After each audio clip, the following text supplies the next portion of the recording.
Oh, there's a Skype call. Do do do do do do do do do do.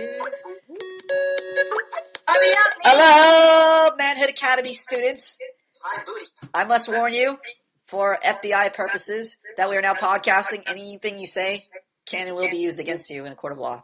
Will be used in porn. I hope there's no cavity search with this FBI shit. No, there isn't. But guess what? I was going to be on the call earlier, but the Skype music is so amazing. When you call somebody and it goes, doo, doo, doo, doo, it sounds like somebody is mixing some shit up on the dance floor. So I had to let it ring for a long time just so I could have some intro music. Yeah.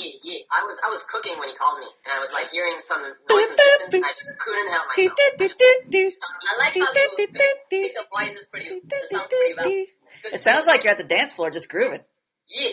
Yeah. Who's on? Me, of course, and then that's my porn and the you know the guy I fought with on the forum. He's like, hey man, the guy who everybody fought with on the forum. I fought with everybody on the forum. Well, you fighting with everybody on the forum isn't a story, but this guy fighting with everybody on the forum is a story. We expect you to fight with everybody on the forum. Like, I first want to punch people in the face and like, hey, let's be friends and talk on Skype. Let me kick you in the nuts. Oh yeah, by the way, I'm Bogler. I'm here to learn social interaction. Yeah, the rough ways of the street fighter. Yeah. You learned that in India. People up. It's like, I'm friendly, but I want to hit you too. It's like you're Indian, but then you're Indian.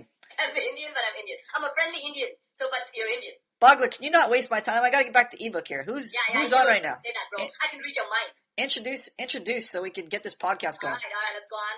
So, podcast, Professor Plum, me, Boggles, the good old Zyger, and now we have Death by Porn for the first time. What happened to the high school 101 kid? He kicked his ass out, and he'll be regretting this. He'll be like, oh, fuck, I missed out on Oh, this. I miss Plum. Oh, I was gonna give him a blowjob. Is Plum coming up? Oh, let me know, man. I like your high school 101 voice. It's very authentic. Oh, you're welcome. Okay, who's the shutting we have here? Death by Porn? Yes. Yep, seriously. Death by Porn. Oh, this guy. Okay, let me cross this one off my list here because I think we already covered it, but might as well cover it for podcast land. I didn't want to cover this. I don't want to waste time on this, but it's one of he's here. We might as well check it off the list. Hold on. Yeah. Oh, This is about the money problem we had over there. yeah, this is our PayPal problem. Hold on, I gotta get to my list here. I have a fucking mega list. Every time I finish a podcast, I think this is the last podcast because these students are gonna get it. They're gonna just listen to the podcast. They're gonna understand it, and I'll never have to podcast again. And then right after, like 5 minutes later, I read a post and I go, "You fucking retard! God damn it! Now we got to cover this." So I have ability to underestimate our retardation. Yes, it's you know what? It's not necessarily that you guys are retarded, but it's just you guys don't pay attention, and it's kind of indicative of a social interaction problem where if you're so focused on yourself and you don't care about your own expectations, you just start focusing on your own behavior and you start forgetting like how to manage a social interaction. So these repetitive problems you see in your posts and the way you view things are just things are gonna obviously come up when you're not a socially competent person. So for me to expect, you guys to snap up after one podcast is completely unreasonable. So I guess it's kind of just an expectation. I see what's the kind of ebb and flow of your guys' expectations and how they're going. That's basically what we address on the podcast. Hey, Plum, let me interrupt you for a second. Do you want me to bring Blue in, or? Blue? Yeah. Bring the Blue Star in. Okay, alright. Might as well. The more the merrier. Okay. Alright, and one more thing. Okay, the podcast notes, I have it up, so if we can cover some. That's so exciting, but your podcast notes are probably way behind mine, so we gotta do a cut and paste sometime. We're just gonna cover two things because I don't want to waste a lot of time, and I gotta get back to this ebook and actually finish it sometime this year. It's like give you beautiful prose. Blue, welcome. Call failed. Indian fail. Total failure. You've reached India. How can we help you? I tried Naveen. Oops. How come we can't have a cool ringtone? How come we have to hear just a ring and they get to hear From Drew, I don't want you to be crying for the next 2 days that you're not on the Plum podcast. High school, you're on the podcast. High school. Hey, Plum. Oh, I heard you're on. I was just going to hang up. I was like, fuck. Must come back. High school 101's coming on the podcast. I got to hurry up and finish this call. Let me get out of here. You're so excited. You're so thrilled. I heard on the grapevine. I won't tell you who said it. Everybody. But they're like, High School 101 was waiting for you on the podcast. So I was just, we gotta torture this guy. I gotta just be on, and then he's gotta come on, then he's gotta go off, and then I gotta come back on. We'll play like cat and mouse. It's all carefully orchestrated. Yes, it looks like cock tease me. Cock tease. Tease. Teaser. We wanted to tease you. We wanted to give you a little lap dance, a little taste, and then you get the money ready, and then we're gone. And the FBI bursts in. Oh. Everybody on the ground. Yeah. Where's Let's Blue? get this podcast going, Where's brother. Blue? Blue is beating up. I don't know. If Blue is going blue. All right, forget Blue. Forget Blue. Here we go.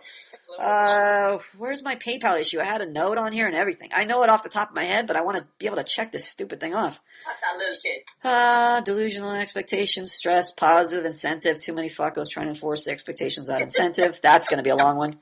Blue wanted to talk about love, falling in love, and dealing with lost love. That's going to be that's going to be a year-long podcast in itself. Yeah. Here we go. DVP is back. Discuss PayPal faggotry. Okay. So, you guys may have a little, I remember I made a small comment on the last podcast about it. Basically we had an issue where a student, didn't want to join or no. Let's see.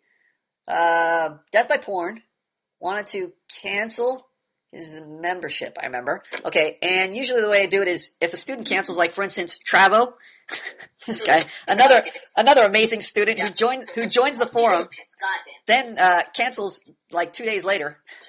Fucking Travo. Okay, so usually because I'm not your babysitter.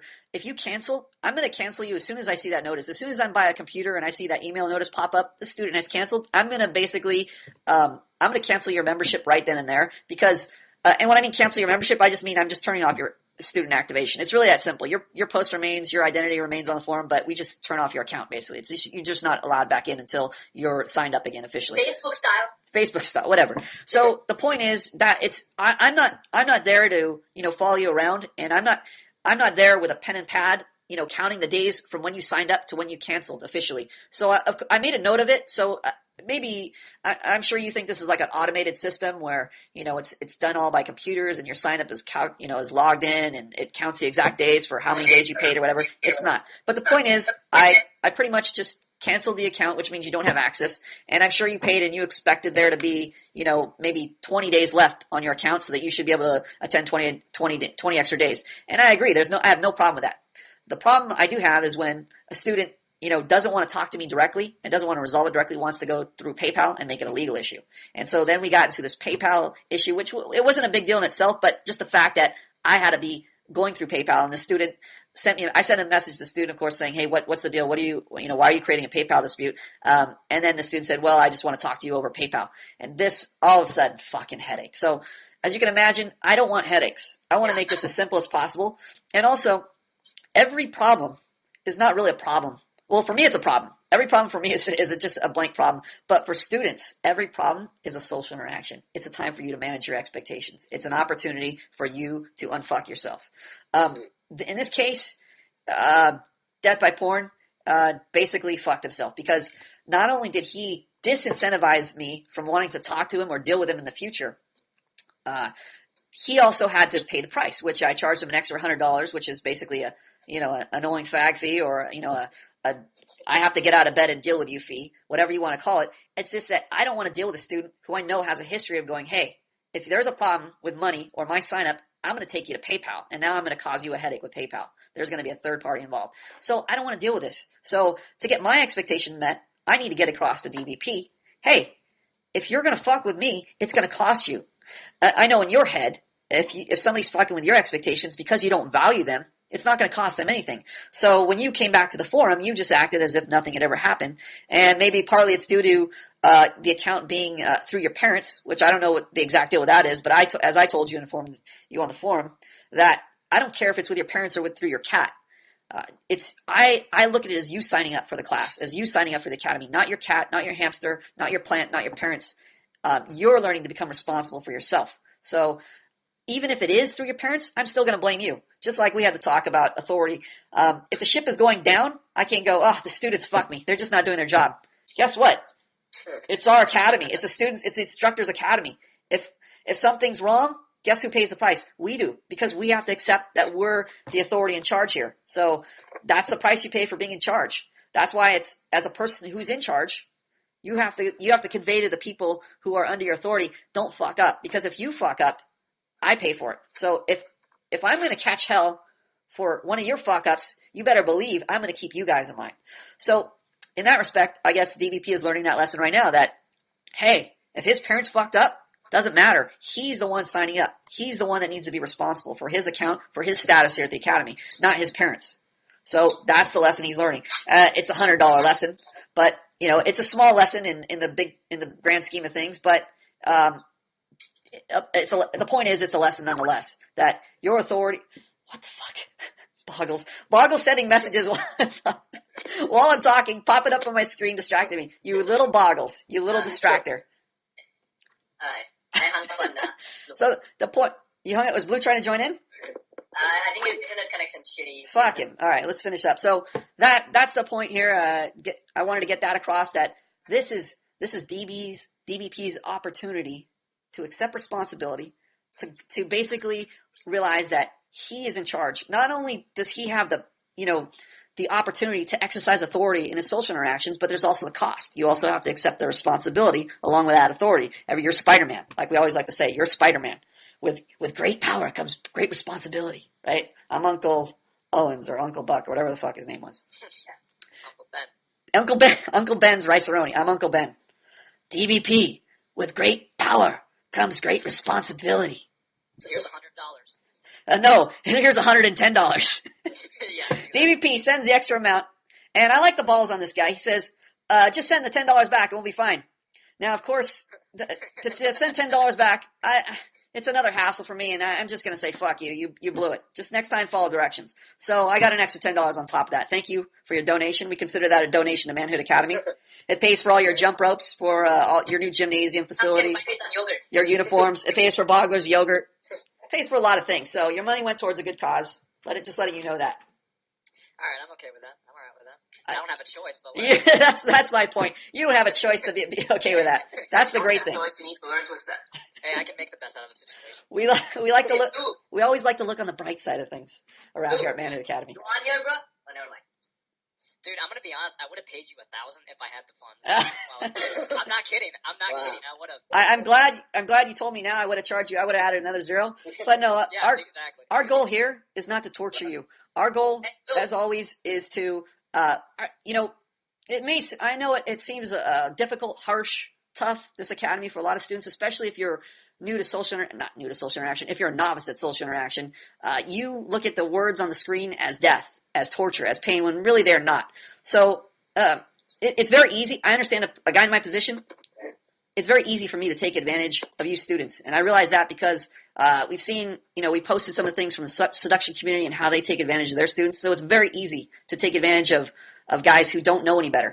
That has always been like our fucking jumping off point, our springboard. We don't want to be that academy. We don't want to be that group. We don't want to be, the seduction community. We don't want to fuck you guys over because we always know that's going to come back to bite you. Let's say I did get that $1,000 from you and you fucking gave it over, and later on in your social experience, you got cheated. Guess what you're going to go do? You're going to go on the internet and go, look, I fucking joined Manhood Academy and they cheated me and fucked me over. What are we going to say?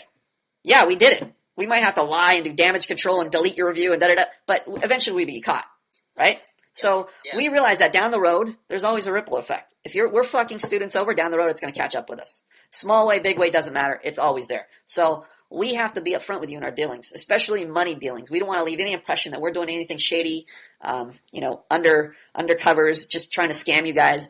People make that accusation all the time. Manhood Academy, you're fucking scammers. You're just like everybody else charging. Fuck that. We leave our shit out in the open. We're ready to debate anybody about any money issue anytime. Bring it.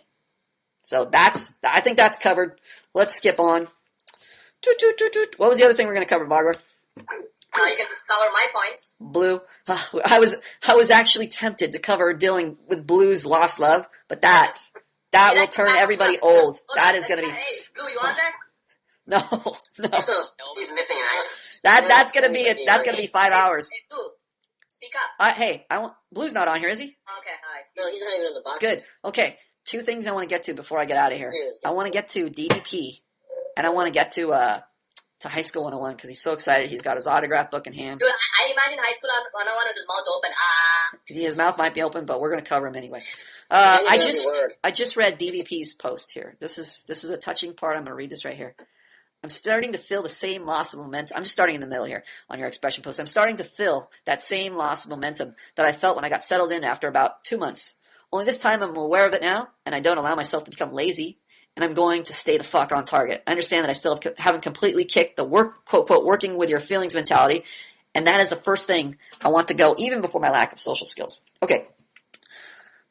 Your social skills are probably going to improve way before your get over your feelings of doing things mentality, because even I have that, and I know other people have that. It just depends on how you let it affect you, because your feelings always say one thing. If you're mad at somebody, your feelings are going to say something. If your environment is fucking you over, your feelings are going to say something. They're always going to be there protesting. So it's not like they ever turn off. It's just how you start managing them. Do you go, I feel bad today, I'm just not going to do it. I feel tired today, I'm just not going to do it. Or I don't feel like I like this person, so I'm going to do it this way because my feelings say this. So your feelings are always going to say, hey, fuck you, start to fuck yourself over and have a bad social interaction because this is how you feel about it. But then there's that part of you that says, look, I know if I do X, Y is going to happen. Do I really want to shoot myself in the foot? And that comes from experience. The more you socialize, the more you realize what goes up must come down. If you do this, this will happen. So you start to get a sense of the bigger picture of social interaction. Like, if Bogler says something, and I don't like it, and all of a sudden I just flip out, Bogler, I want to kill you. I know there will be repercussions down the road. Bogler will be affected, I'll be affected, the Academy will be affected. I don't even know to what degree. I just know it's going to happen. So I need to realize that every time I'm dealing with Bogler. It can't just be, Bogler made me feel this way today, so here's how I'm going to deal with Bogler. Imagine if I just started dealing with you guys how I felt about you, it would be fucking chaos and calamity at the Academy. Everybody would eventually drop out. It would be suicide rate. The suicide rate would jump. Yeah. No, you just go fight everybody. You just want to beat up You go Indian and you just start attacking everybody. You'd say, send me your address. Fighting Academy. Fighting Academy. Send me your address. I'm flying to your city to fuck you over. Exactly. So there's a pretty good fight going on right now with the pot issue. The arguments, yeah. I'll train you guys. DVP. No problem.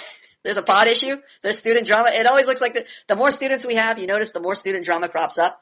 And that's where the more people you have, the more you're forced to examine your expectations and determine whether they're functional or dysfunctional. If we only have 5 students on the forum, you could want to cut babies' heads off. But because there's only 5 students, it's not going to be that big a deal. It's not going to be that apparent. But when we add students over time, the more students you have in one place, the more your dysfunctional expectations will get exposed. And the more you'll start to realize, there's a problem here. Hey, Blue? Yes. Say hi. Hi. Blue, welcome. Hey, Blue boy. All right, shut up now. All right, so also this point you made, you're starting to feel the same loss of momentum. Okay, understandable. As a student, you go by your feelings, by momentums, by waves. If everybody's posting this week, you're encouraged to post. If everybody's not posting, you don't want to post. So right now you're in momentum mode. You're in clueless student mode. As you start socializing more and more and training to become social, you're going to not give a fuck about what people are posting. You're going to start caring about your expectations. For instance, if nobody is writing on a forum, if no students are writing, and I feel like posting something, I'm not going to think, nobody's posted in a long time. It's going to look weird if I just all of a sudden blurt out with a post. Nobody's been talking in the chat room. I don't know if I should say something because it's going to seem funny if all of a sudden I'm the first person speaking. I know all these thoughts are running through your head because I was there. But as you become more socially competent, you begin to care about your expectations. So you aren't going, what's Bogler going to think if I type that? What's this person going to think if I say this right now? Yes, in some regards, you are still going to care about your audience. You're going to care about meeting other people's needs. But you're going to value your expectations to the point where you go, do I need to post this? The first question is going to be, do I need to post this? Or do I want to post this? It's not going to be, what will Bogler think about this? Or what will the Academy think about this? It's, number one, does this need to be posted? If it's your post, your thought, your expression post, and nobody else is posting, doesn't matter. You're going to post it anyway. So that's the difference right now between me and you, me and the students. It's not, I have X amount of superpowers. It's, my view is, look, my expectations matter. I'm going to post this. Your view right now is Plum's expectations, the other students' expectations, and then maybe my expectations. Before that, it might even be society's expectations. Like, who's the fucking 14-year-old girl we have on our forum? Harpo. Not literally a 14-year-old girl, but figuratively speaking. He's stressed right now that he has to use exclamation points. These, he hasn't yet realized he's on a forum full of strangers. Yes, you're getting to know each other more and more, and that's going to affect how you start expressing yourself towards other people as you know them better. You're not going to just say, hey, you. It's now you realize your words are going to have an effect on that person who may be a close friend to you or, a close peer to you at Manhood Academy. But you're at the end of the day, you're typing fucking words on a screen. This is not, you're not making out with, Bogler. You're not holding hands with Zyger. You're not skipping, stones with DBP on a pond somewhere. This is you typing an exclamation point on a screen. So whether you type 1 or 2 or 300, I don't give a fuck. And the fact that you give a fuck is the problem, not where you're placing these exclamation points. So in the beginning, it's funny because Harpo got the point. I said, your next 5X, no. He was protesting and trying to justify himself. Oh, I'm not a 14-year-old girl. I don't want to look stupid. I don't want my post to be like Boke's. Yes, you all have your own expression. That's fine. But the point is, as Boke so eloquently pointed out, the fact that you can't type an exclamation point because you're worried about what these other students are going to think is the problem. So I assigned Harpo a minimum of 50 exclamation points per post for his next 5 posts, just to show him that they are really inconsequential. Okay, so he's on his second or third post now, but his first post was great. He just felt like, oh, I'm so released. I'm typing and I'm using 20 exclamation points in a row. I feel so cathartic. But what do you think happened on his next post? He did use the requisite amount. I counted. He used 62 exclamation points, so he went over the 50 mark. But what did he do? Who knows? He stopped giving a fuck. No. I didn't read Wrong. Just take a guess. Just take a guess. What did he do? He was starting to be nervous or worried. Yeah, but how would you do that? If you were, let's say you were a person who was worried about your exclamation point use, and you knew you had to use a minimum of 50, what would you start doing with those 50? He tried to overcompensate. No. You tried to make more words that require exclamations? What? Make more words sentences that require exclamation points? That's a good guess, but no. Use them, divide them into all your sentences. This is why Bogda is such a brilliant guy. He's retarded, but also brilliant. He's a savant. Idiot savant. Right. Yes.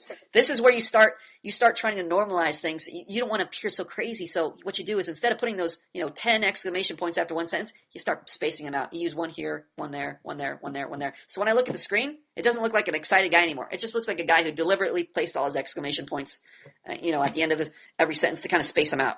Yeah, make it congruent. Now it's congruent. Now it's like he put his neurosis on display for everyone to not marvel at, to just kind of go, oh, I get it. Plum gave it an assignment, so he's kind of making the best of it. No. So what did Plum do to counter? What was Plum's chess move? You might just use them, not split it up evenly. No. You asked him to do 300 instead. Yes. I even then I started counting. I was thinking, how can I get away with 300? Because I did a tally of all his posts together, and there was 260 total. And I got, no, that's too safe. I had to go to 500. I went to the 500 gun. So the next post will have a minimum of 500 exclamation points. Either he's going to start typing super duper long posts and put one exclamation point at the end of every sentence, or he's going to get the idea that, hey, fuck it, just jam all the exclamation points in one place. So he's going to be surprised. Either he's going to start typing a huge long post, to which case I'm not going to let him off the hook. I'm going to require 1,000. So I'm just gonna up the I'm gonna watch this until he gets the point. I'm gonna up the exclamation count until he's so. This is a secret conversation. Yes, this is supposed. We can't release this podcast until his next expression post. Well, it should be pretty quick, so it won't be a problem. And that means anyone who speaks about this will be shocked. Considering we have a slew of topics left over. We're not. He's got to post before this podcast is released. I guarantee you. So we'll see what happens. You guys are in on a secret. Harpo is not. Shh. Keep it super quiet. It's top secret. Yeah. Top secret. Harpo experiment. Harpo doesn't realize he's the guinea pig. Okay, so what's the last thing I want to cover here on your post? Okay, speaking of my social this is back to DBP. Speaking of my social interactions, I'm sorry. What? How come I don't have the notes? Because these are new. Speaking of my social interactions, I'm disappointed to say that they have all been, with the exception of one, remained online. Okay, this is the other point I wanted to cover. I don't know what your social situation is, whether you don't have a lot of friends because of your poor social skills, or whether you're in the boonies where there's only, a house every 10 miles. Whatever the dilemma, you have Manhood Academy, and this is exactly the reason why I created Manhood Academy. If at the very least you have, let's say you're stuck out in the boonies, in Antarctica, where there's only one house per 500 miles. You're stuck in Antarctica, so you have physically you have no friends around, even if your social skills are golden. I created Manhood Academy for you. This is supposed to be your home base, your safety network, your whatever, your power animal, your stuffed animal, your blanket, whatever you want to call it. You're always supposed to have a buddy on here. My goal is to get the entire globe of men on this forum so that whatever time of day it is, if you need to talk to somebody, if you want to socialize with somebody, if you feel like, I'm fucking stuck here, this is the goal. Plagiarize my idea. That is my vision. Well, your vision isn't coming to fruition because you're not doing anything about it. As I just released it, I just added to the ebook. You guys may have noticed I posted originally in my expression post, but then I moved it to the visitor center. I read it. Men achieving social competence. It's kind of, I don't like these posts. I mean, they're kind of fluffy posts to me because they don't really speak about the nuts and bolts, but I wanted to have an ending and give kind of an overall view of what's going on. And that you have to have more, this is not really to become, it's more of a realization of where you're at. You'll be socially competent when you start viewing social interaction in terms of everybody around you, not just your relationship with your girlfriend or your relationship with your buddy next door or your relationship with your parents. It's going to be your relationship with the world. You will start realizing that, I used to be this guy who walked around and go, look, I just want to do my thing. I want to go to work. I want to talk to my friends, and everybody else, don't fuck with me. Just do not fuck with me. I want to get by. I'm not even saying anything to you. Just don't fuck with me. Just please don't fuck with me. And I realized it's not possible. In the best situation, the worst situation, it's just not possible. When you live in the world, social interaction is a default setting for people. For you to say, hey, I'm just trying to do my thing, guys, don't fuck with me, you are abnormal. That is abnormal. When you're a young kid, some of you might not have had this experience, but you play with young kids or whatever, and you're messing around with them. They don't want to talk to you, and they don't want to write papers with you. They don't want to look at skies with you. What do they want to do with you? Hang out with you. No, they don't want to hang out with you. What do they want to do with you? They want to play with you? Yes, but how do they want to play with you? Like in person? Yes, but even more so, how do they want to play with you? I'm speaking physically. Rough and tumble, roughing around. They want to touch you. Yeah. Oh. If you walk into a group full of strange kids that you don't know, and you just hang out for like 5 minutes, and they kind of know your name, whatever, they're going to want to touch you immediately. Mm-hmm. Why? That is a normal. It's natural to touch other people. Humans are social by default. Yes, that is a natural setting. So a lot of you guys have grown up with video games, and you guys are keep your distance and hey, don't touch me, respect yourself, or watch out for school bullies, don't get people in headlocks. Okay, you've grown up with all that feminist bullshit, but you haven't realized that touching is a natural thing, is a natural desire. Wanting to touch another guy, to hang out, to bro fist, to grab him, to wrestle with him, even from young kids down, they want to do that. And that's just readily apparent. You don't have to train kids to go, hey, touch me. They will naturally gravitate and try to touch you because this is a natural thing. So I think relationships. the homo stuff messed it up. Thanks. Yeah, Thanks, Bogler. Okay. The point is, your social interactions are supposed to interfere with other people. I don't mean interfere in a bad way, but I mean they're supposed to be connected. When you have you want to have a secret wedding, you like your sweetheart or something, and you want to keep the wedding quiet, guess what? It's going to get out. She's going to want to tell. Everybody's going to want to know about it. That relationship, they're going to have friends on one side, friends on the guy's side, and when they break up, it's a huge deal because why? Well, she's been hanging out with his friends, and he's been hanging out with her friends, and now they're breaking up. Whose friends do we hang out with? Who am I allowed to talk to, right? On the negative side, it's a big deal. But really, on the positive side, because that's supposed to happen, they're supposed to have a relationship that works, not a divorce or not, a fight every time. Because that's supposed to happen, your relationships are naturally going to intermingle. Not only just you and your girlfriend, but you and your friends' girlfriends, your girlfriend's family, your family, their friends. Everybody's going to start intermingling because of your relationship and around your relationship. And they're going to get involved in your relationship. They're going to be the little kids rushing to want to touch it. They're going to advise you on how many children to have. They're going to advise you on, what to do, what house to buy. They're going to try and help you, right? If you're a new couple, they're going to want to cook things for you. So you could see. I've seen those things. Exactly. You should realize, even within Manhood Academy, you guys are buddies now. What is Bogler doing for you guys? He's setting up Skype meetings. Reaching out. He wants to touch you. He wants to touch you in your private area. He wants to get into your lives. Yeah, that's funny. The last time high school was touching my cam picture, which is weird. Thanks, Bogler. Bogler, shut up. Okay. You can contribute to the conversation. Bogler, shut up. Okay, so he wants to reach out and touch you in private areas, meaning in the sense that he wants to tutor you. He wants to help you with math. He wants to gather you together for a Skype call. He wants to hang out with you. He wants to bro out with you. This is all a natural phenomenon, a natural reaction to becoming normal socially. You're going to want to touch them. You're going to eventually, if you have close friends, you're going to wrestle them. Me and a close friend we have a really close relationship because we talk about everything. I've known this guy for years. but we have a very abnormal relationship in the sense that we don't touch. Like, my friend and his other friend, they'll get into fights and start roughhousing, whatever, but it's weird. They'll always do that around me, but I'll never touch him. I'll never join in and touch him. I'll fight the other friend because I'm close with him, and I realize that's a normal relationship, but because I've grown up kind of in an abnormal relationship with this guy and not always the most socially skilled person, we don't touch. We don't, when we're broing out, even when we're having the super great time, together doing something awesome, we'll bump fists, but we're not going to just like grab each other. Like with another friend, if I see him, and he gets out of the car, I'll go up and hit him in the kidneys. I mean, not to make him bleed or, pass out, but I'll just give him a little kidney shot just to let him know, hey, I'm there. I like touching him. Not in a sexual way, of course, but this is just like, this is my bro. This is affection. I'm showing affection with him. Indian style. I'll do it Indian style. I'll give him an elbow to the back of the head, right? Yeah, put your arm on the top of the This other is guy. an affectionate thing. Yes. So as you become more and more socially versed, you too will start invading other people's relationships. And you'll realize this is a natural thing, and there is no avoiding it. If you don't want to socialize, too bad. As a socially competent person, people are going to depend on you. Look at me. I have more social skills than everybody in this room put together. Sometimes I don't want to deal with you. Sometimes you guys have the most retarded problems I can, I'm reading some of the chat room drama, and it's just like little girls in the chat room. I'm like, fuck, are you kidding me? I don't even want to touch this. But guess what? I have to. Because as a socially competent person, it's almost an obligation. Because Bogler knows so much, even though he's the worst student at Manhood Academy, it's his obligation to help you guys, to help the new students. It's his obligation. So as you guys become more socially competent, right now you're sucking on Plum's nipple, you're sucking on Bogler's nipple, and you're sucking on the forum's nipple.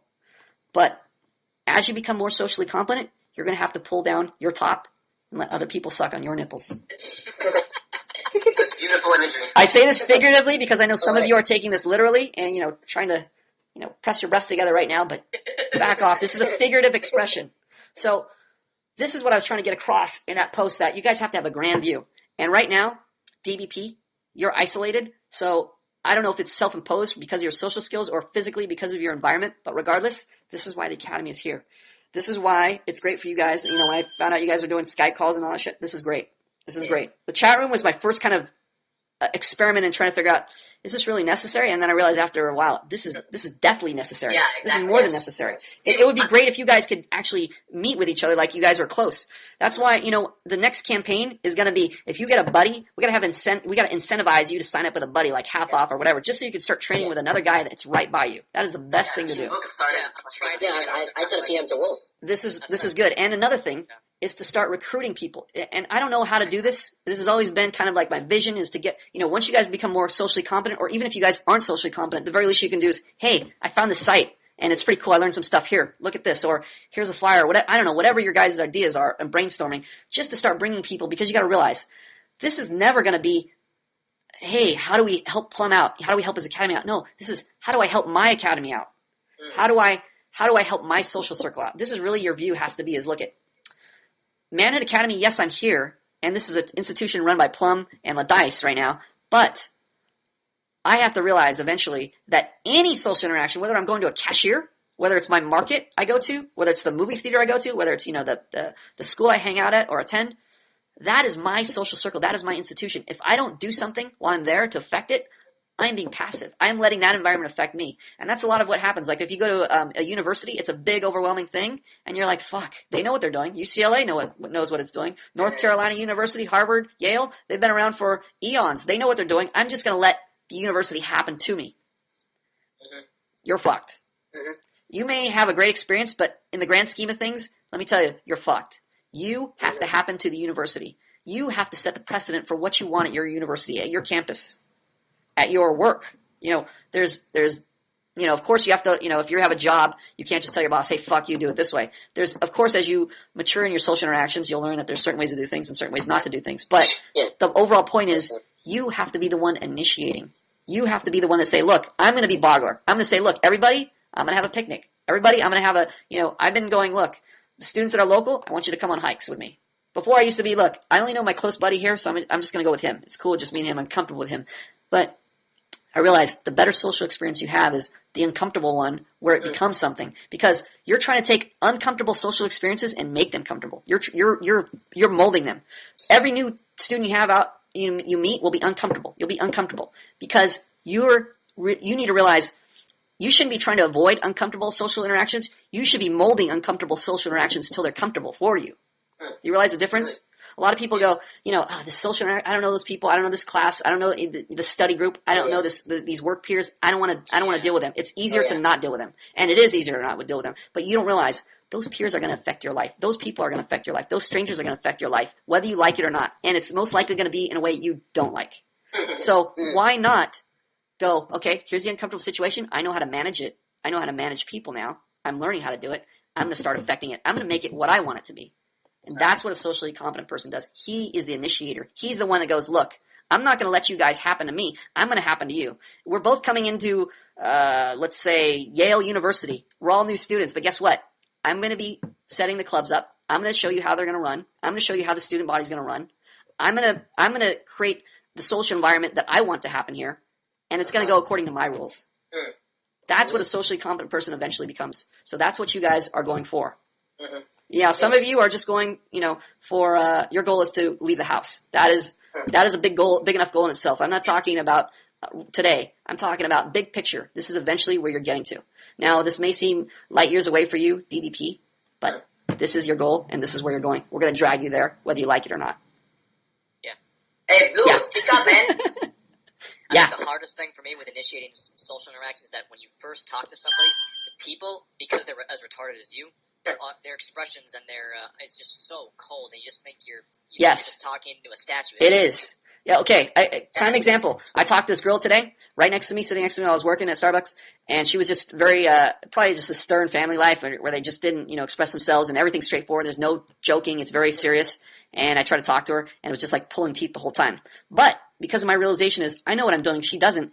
It was not enjoyable, but it wasn't unpleasant because I realized the problem was her, not me. I'm trying to initiate something with her. I'm trying to initiate a social interaction. I'm trying to potentially initiate a relationship.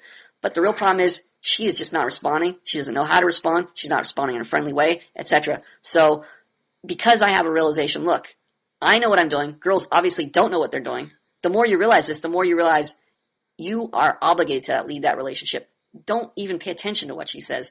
Care about your expectations. Now, this is a tall order for you because you're just starting. You care about her expectations more than God right now. So it flip-flops after a while. With hanging out with more bros, with more interactions with your peers, you start caring about your expectations. Or people will start punching you in the stomach if you don't, right? This is what your peers are for, too. They're there to yank you forward when you don't want to go forward. When you don't want to care about your expectations, you're like, oh, I don't know what to do. She's just so confusing. They're going to go, look, snap out of it. I'm going to come over there right now and punch you in the balls. It's time for you to fucking start managing your expectations the way they should be. It's time for you to start exercising your authority in the social interaction. That's what these guys at Manhood Academy are for. And the great news is, as retarded as people out there are in the world who don't have this access to this social interaction knowledge, who don't know the ebook is written, you have the advantage because all these students, regardless of what level they're at, they're all on the same page. They're all on the plum page. That's why this is a dictatorship. This is not democracy. I don't go, guys, what should we do today? How should we run this academy? How should I train you? No, it's a dictatorship for a reason. Because if people aren't on the same page, that's where you get fucking chaos. That's where you get social confusion. Nobody knows what they're doing. Everybody's uncomfortable. Nobody knows how to go forward. Nobody knows how to initiate. Nobody knows if they're initiating, if they're just using good intentions, and they're really leading everybody like a Pied Piper over a cliff. Nobody knows if they're fucking everybody over because everything's in secret.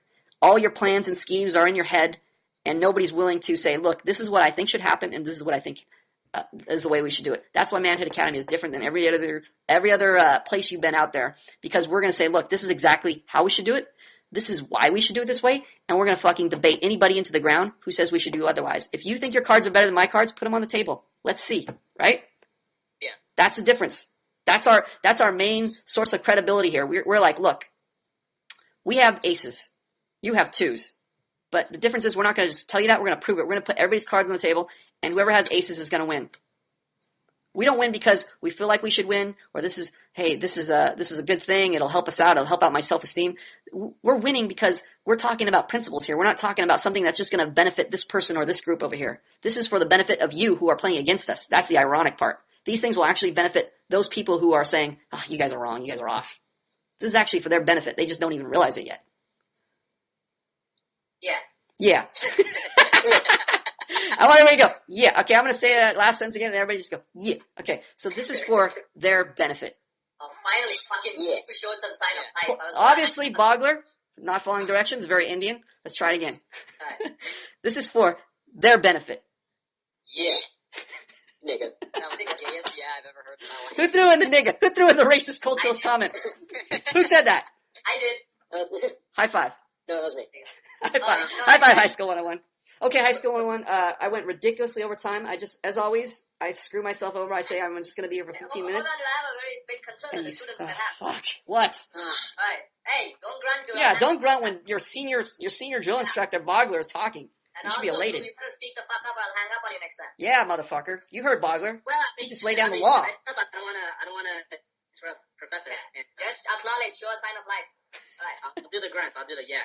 Who's here? Who's that? That's Blue. Blue. The mystery Blue, man. hi, it's me. Hi, Blue. Hi, Professor. How are you? I don't know if you want to do this. I'm great. How are you?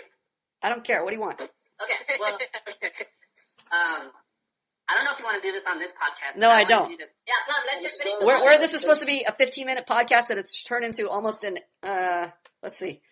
Hour. Fuck, it's an hour. Yeah.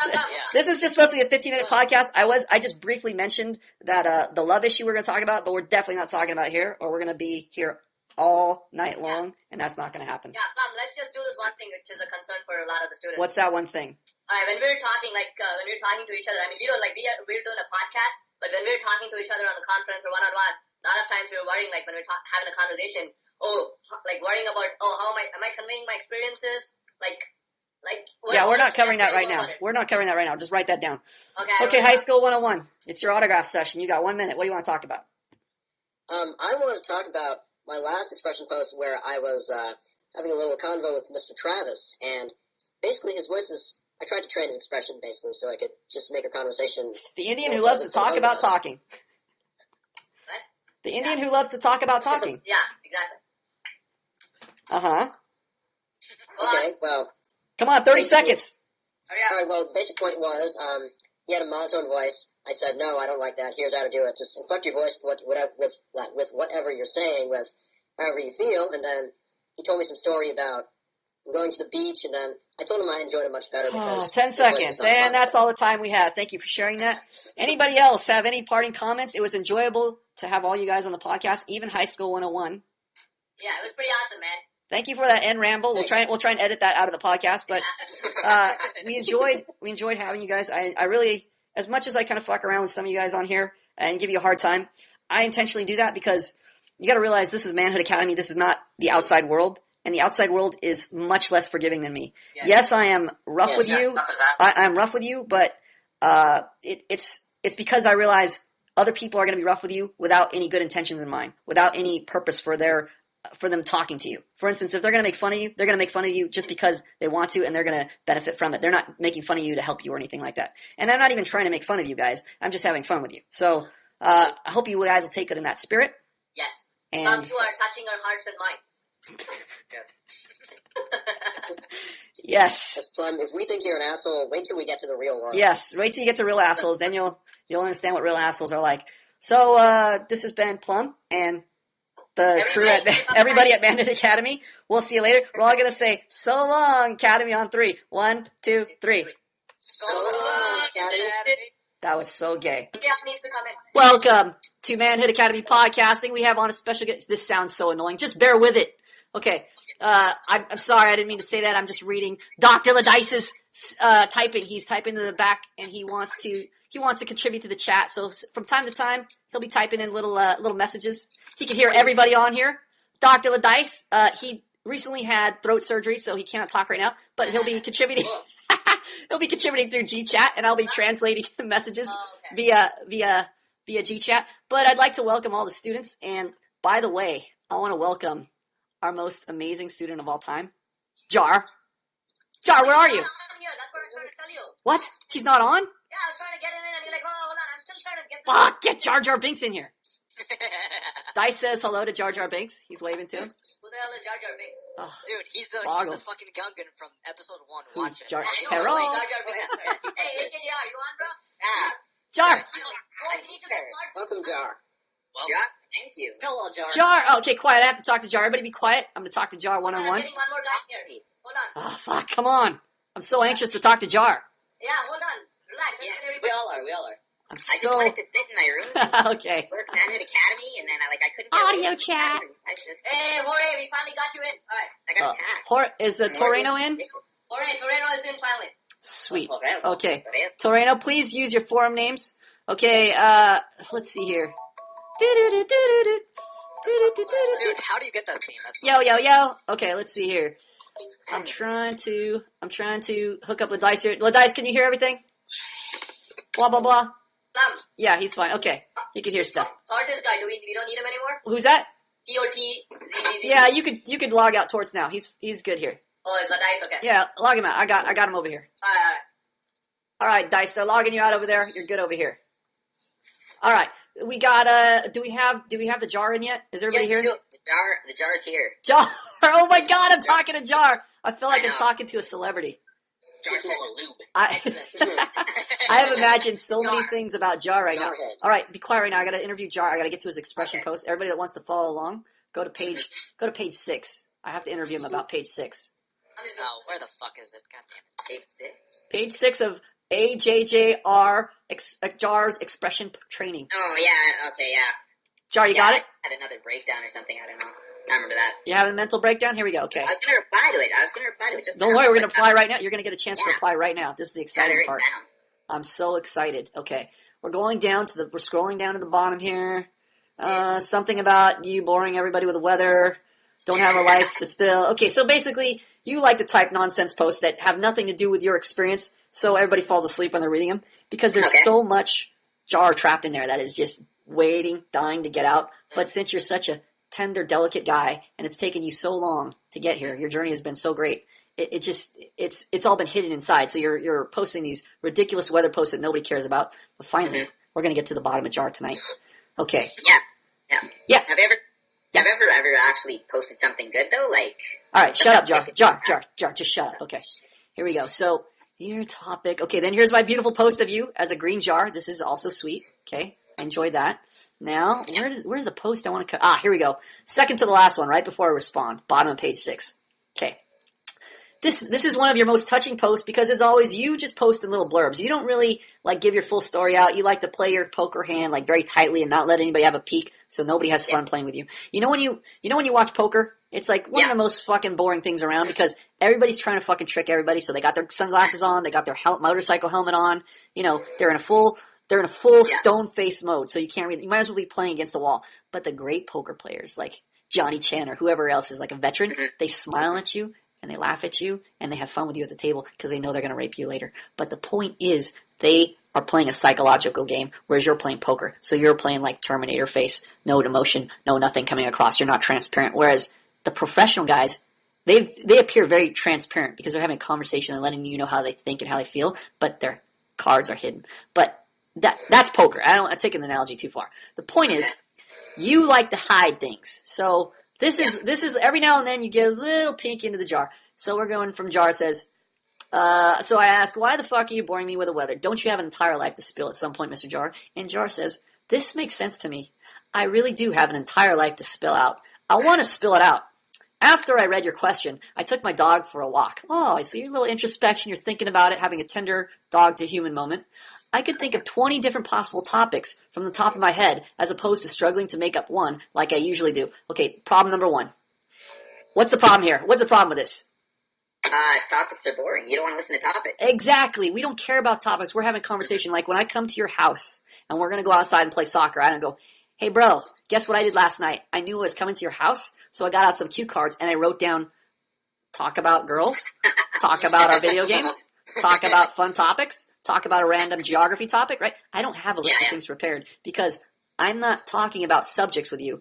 I am there to enjoy your presence. I am there to enjoy your person. Now, if we cover a topic, the topic is really incidental to our hangout. What's important is I'm enjoying hanging out with you. The expressions you make, the sounds you make, your physical touch, all that, that's part of you. And how you react to what I say, that's part of you. That's the important part. What I say is incidental. It's almost not consequential. When you talk to your friends, you don't remember what you talked about. You just remember, did I have a good time or did I have a bad time? So this immediately right off the bat, you're in almost like interview mode. You're like, look, Plums wants to talk. I got to share something with the academy. It's show and tell time, so you're back in like first grade, and you got your pet frog, and you wrote down your speech last night, and now you're standing in front. Here's my frog. His name is Hoppy. He's green, and I like to hang out with him. So nobody wants to hear this because this sounds like you're giving us a sales pitch. So immediately you say topics, I tune out.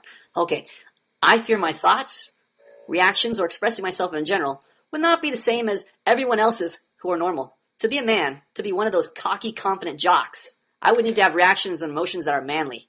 Okay, already your delusions come out. And this is why it's important for you to share what's going on in your head, because you already have this view of manhood as you got to be a tough guy, a jock, a confident guy, and there's some type of manly emotion. By the way, Dr. Ladice, what's your take on this? Anything to say? Anything to add to this? Hold on, I'm going to read Dr. Ladice in my Stephen Hawking's voice. Hi.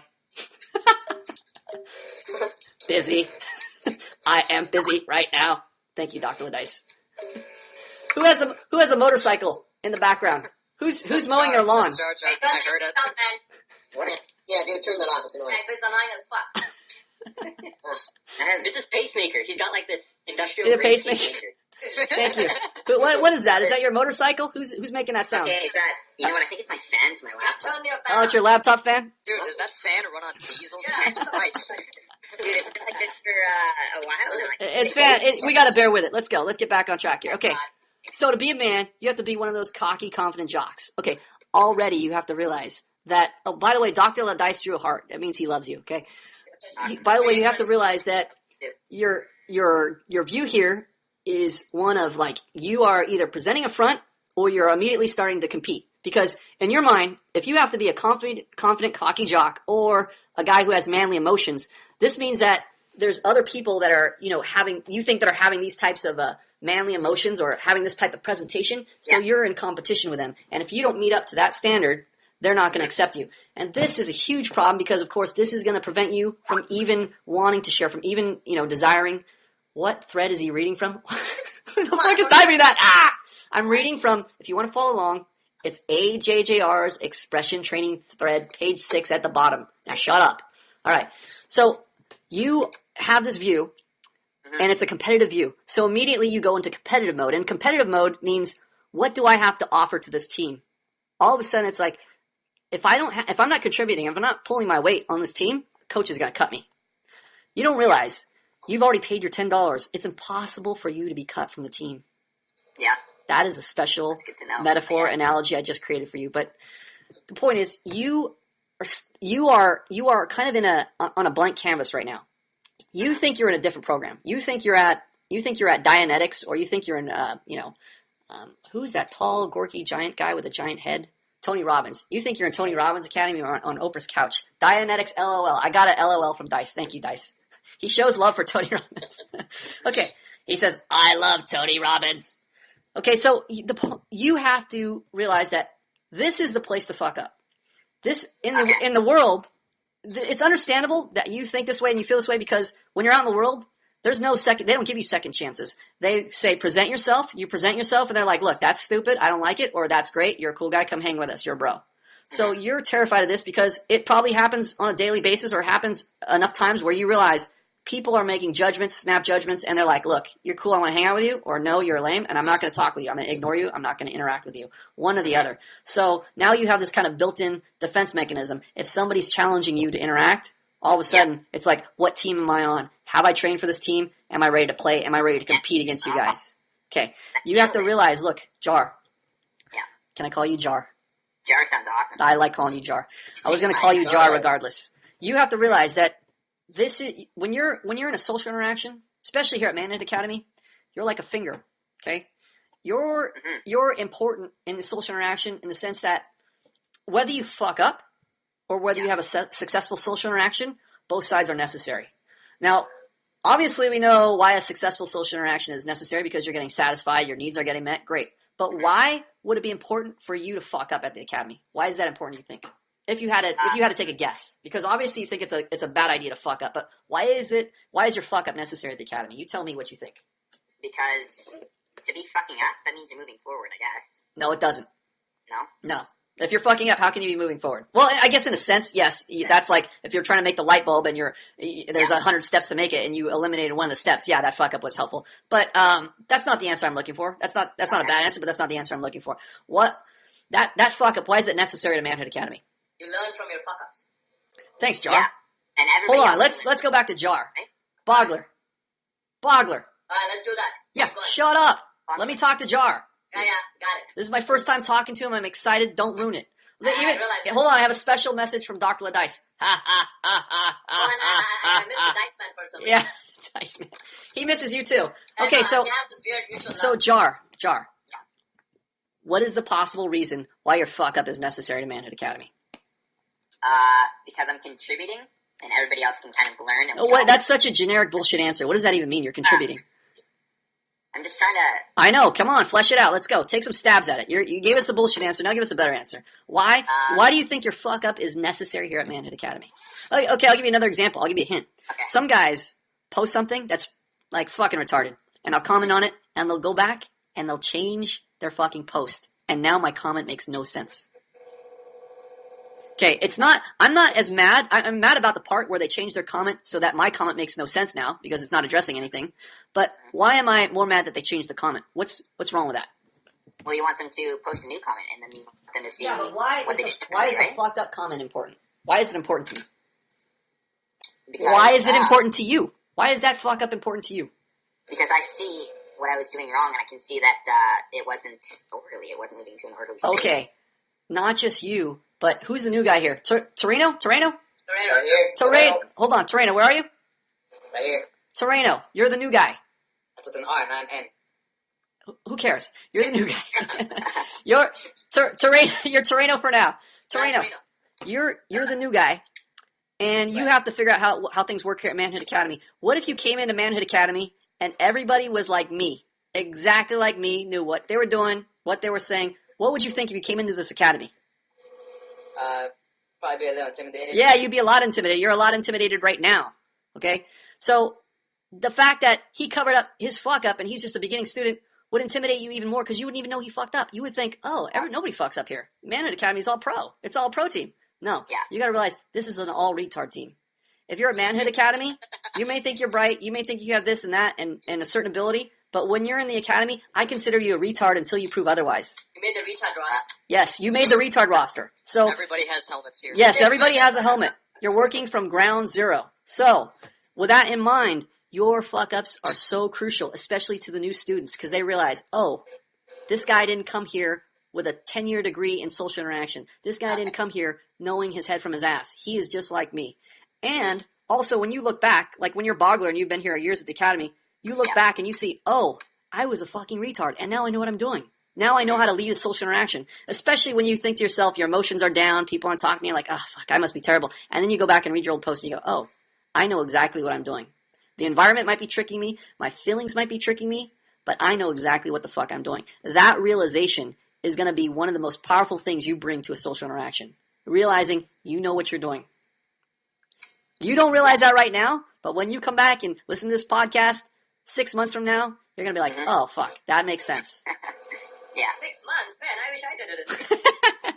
No, I'm not saying he's graduating in 6 months. I'm saying when he looks back from his 6 month point in time at the academy, he'll go, that makes sense now. Like a lot of you guys, you skim through the ebook and you're looking for the cool tips or the naked chicks in the ebook and you're like, where's the cool tips? And then you come back later and you read something and you're like, oh, I didn't even realize that right there. Oh, that didn't even stand out before. Now that totally makes sense. That's going to depend on your social growth here at the academy. Okay, so you're looking to become Superman when really what's happening here is you're slowly getting rid of your dysfunctional habits. You're still slowly tearing down your dysfunctional perspective, like this perspective. I don't come to a conversation or I don't come to social interaction. I don't come to this podcast or this Skype call and I don't think, oh God, I don't know how many other guys are on here, but I'm in charge of this academy. If I don't fucking put out, it's over. Everybody's going to go, this guy's a fraud. I paid money to this guy. What the fuck? Right? I got all this pressure. All you guys, all these eyes are on me. Everybody's listening to me. You can hear a pin drop. Oh fuck! If I blow it, if I'm not up to snuff, it's all over, right? If I thought that way, I would be so fucking paralyzed and terrified. I'd never be able to talk to any of you guys. But you notice, I'm okay talking to. I don't even know how many people. You could add 200 people to this call. It wouldn't faze me because I don't view you as 200 people. if I viewed you as 200 people, guess what? I would view you as 200 separate expectations competing against my one expectation. And who wins, 200 or 1? The 200 are going to win out. Okay? So I would be dancing like a clown figuring out how to make you 200 guys happy. But because when I come to a social interaction, I first think, what needs to happen in this social interaction for it to be successful? How am I meeting the needs of the social interaction? And just as importantly, what are my expectations for this social interaction? That means I value my expectation just as much as all 200 people listening.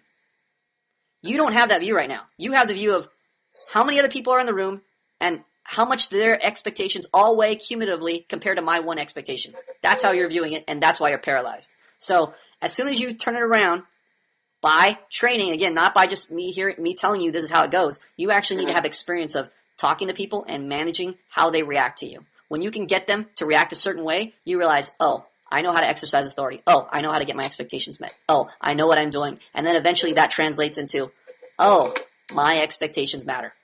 Mm-hmm. They matter than everybody else's, right? My expectations. They matter what? Needs, like my needs are put above everybody else that I talk to. They're not put above everybody else. They're on par with everybody else. You realize your needs are their needs. There's no such thing as separate needs. You know when people say, hey, we got to meet his needs and sacrifice his needs, or his needs got to be met and his needs got to be sacrificed. That's bullshit. Okay. They're talking in whimsical and lazy terms. Needs are universal. Here's how you know somebody, okay? You never met somebody, right? I never met you. Okay. How am I able to talk to you this way? This is my first time talking to you. How could I possibly do that? I don't even know what country you're from. Oh, I do, but I forgot it. But how would I be able to possibly talk to you this way and even give you this advice? Never having met you, and this is my very first time talking to you. Psychic, right? I'm psychic, right? No, you know that your needs are... I don't know what your needs are. I know what my needs are. And guess what? If I know what my needs are, then what? Sorry, if I know what my needs are, then what else do I know by default? I almost want to answer that. I know you want to answer that. Jar, if I know what my needs are, then what do I know as a result of that? That it's... I know what your needs are. Really? Yes. Yes. Why do I know that? Because your needs are functional. No. If I look at here's the equation. Needs are universal. Everybody's needs are the same. Repeat after me, everybody. Needs are universal. Needs are universal. And everybody's needs are the same. And everybody's needs are the same. Oh, hold on. I got a message from Dr. Ladice. The next might be clapping. Hold on. First rule of That is gay. Oh, that was pretty gay. Yeah, Dr. Ladice just said that was pretty gay. I don't care, Dr. Ladice. We're going to say it anyway. Needs are universal, and everybody has the same needs. Okay, now, you got that base equation. Now follow along with me, right. Jar. If right. I know what my needs are, then what do I know about you? That our needs are the same. I know what your needs are, exactly. Our needs are the same. So if I know what my needs are, I know what you need. Do you understand that? Do you understand that's why I'm able to talk to you like this, just having met you for the very first time? Okay. This is why I'm able to do that. It's not a magic trick. I know what my needs are, therefore I know what your needs are. Oh, Dr. Ladice. Nah, it's because you practice full. Yes. Well, okay. Dr. Ladice is correct on the experiential point in that, yes, I could read about needs in the ebook, but without practicing interacting with other students, I wouldn't have the experience to know that, yes, this is true. Because if I just practiced with Boggles, and he was the only other guy, I could chalk it up to coincidence. Oh, maybe Boggles just coincidentally has the same needs as me.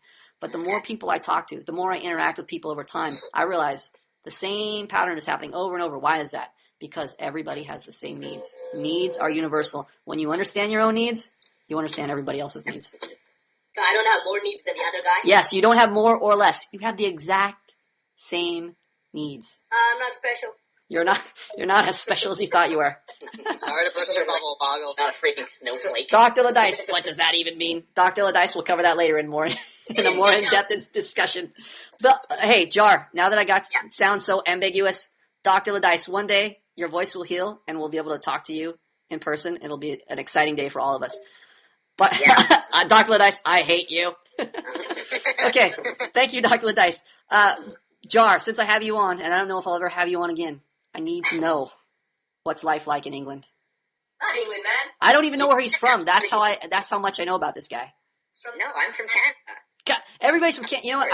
I thought Boke was from Russia. He's from Canada. I thought you were from England. He's from Canada. I picture you like in the World Cup where they got the crazy soccer fans in London. That's exactly how I picture you, painted up in with face paint and like the shin guards in your soccer. The little chocolate things from Africa. You are from Montreal. Yeah, I picture him typing on the keyboard in his full soccer getup because I remember you mentioned something about being an athlete, something like that. Yeah, no, I love soccer. No, but actually, I'm from Western Canada. Okay. Western Canada. Oh, boat? Do you guys still say the boat? Vancouver. Toronto's in the east. No, from Calgary. Calgary? Which part? He forgot. Which part are you from? So Calgary's in Alberta, okay? Yeah. And Alberta is actually not at all. Now, let me ask you something. Are you saying okay like you want to fist fight me, or is that okay like that's a typical Canadian inflection? Okay? This is how it is. Like a black guy would say, you know what I'm saying, bro? Because I need to know if I got to fight you right now, or whether it's just part of your natural cultural inflection. Is it like a Scarface okay? Like, okay, man? Okay, man? Yeah, is it Scarface okay, man? Or is it like regular okay? If you guys need help, you guys don't know anything about Canada. Yeah, we want to learn right now. We want to learn right now. It's trying to be a country.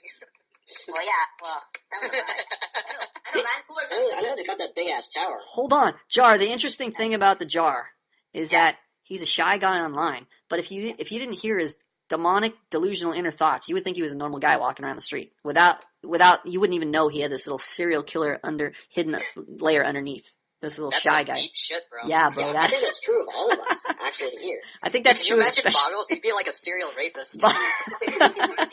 That's called romance. I don't know what you're talking about. That's romantic. I consider Boggles a romantic. Indian romance. Wow. Jar, come on. I got to hear from you, man. I got to hear your story. My story. Yeah, Jar. All my posts are about you on the forum. My expression posts, they all have you in mind. Come on, Jar. I don't know, man. It's just, I don't know. You don't know? That's amazing. Okay, Jar, let me lead you. Jar, you're on the spot. I put you on the spot. It's like we're on a date. Yeah, I'm trying to get in your dress, but I haven't led you anywhere, so I'm going to lead you through this interaction. Like here would be an example of like I'm trying to get something from you. I'm trying to make you comfortable. As a chick, you'd be totally uncomfortable, especially if you're on stage in front of this many guys. It would be terror. Double so if you're a chick. But you're a Jar, so you can handle this. Jar, I want to know. Jar, I want to know. Are you an athlete, naturally an athlete, or you just like got into sports because it was kind of like, you're good at it a little bit, and then you found out you had like a little community with people, or what?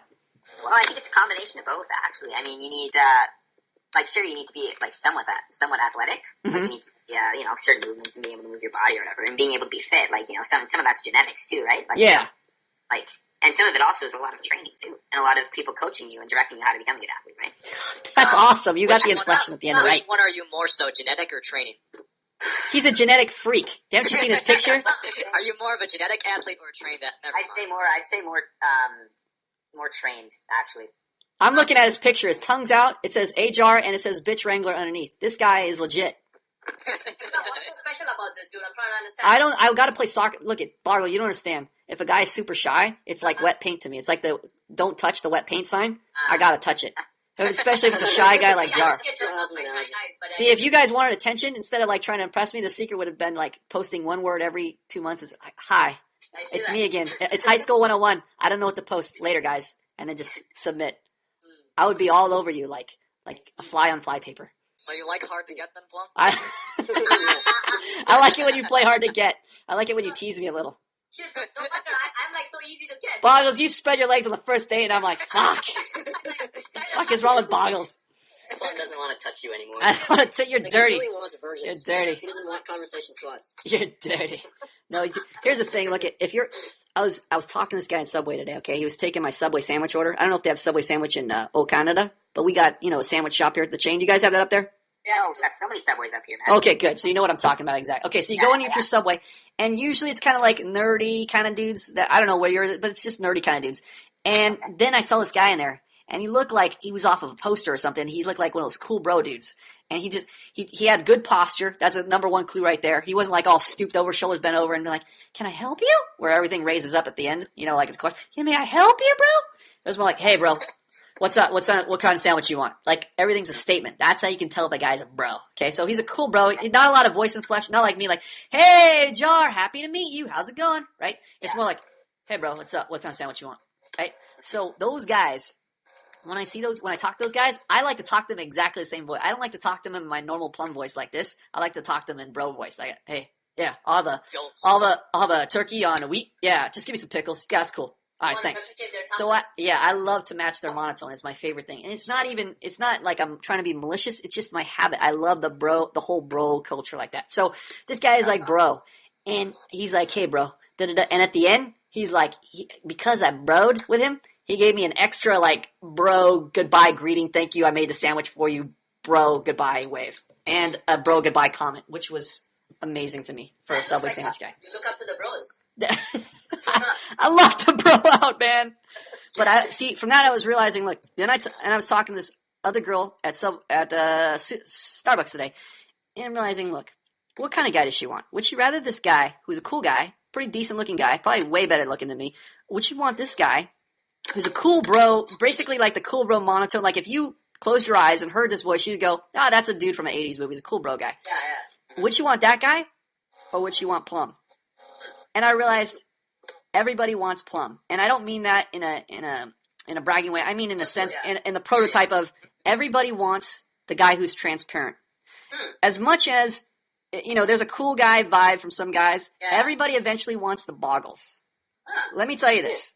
Boggles, as much as of a fuck up and as much of a retard as he is, he's a very attractive guy. And I don't mean that physically. I mean that this guy is very expressive and very transparent with his feelings, and that's what makes Boggles attractive. That's why it's enjoyable to hang out with Boggles. Only two guys, man. Well, because you're delusional, you don't realize it translates to girls too. You just need to bring your balls along with you. That's the only key ingredient you're missing. If you add balls to your expression, you're done with the academy, pretty much.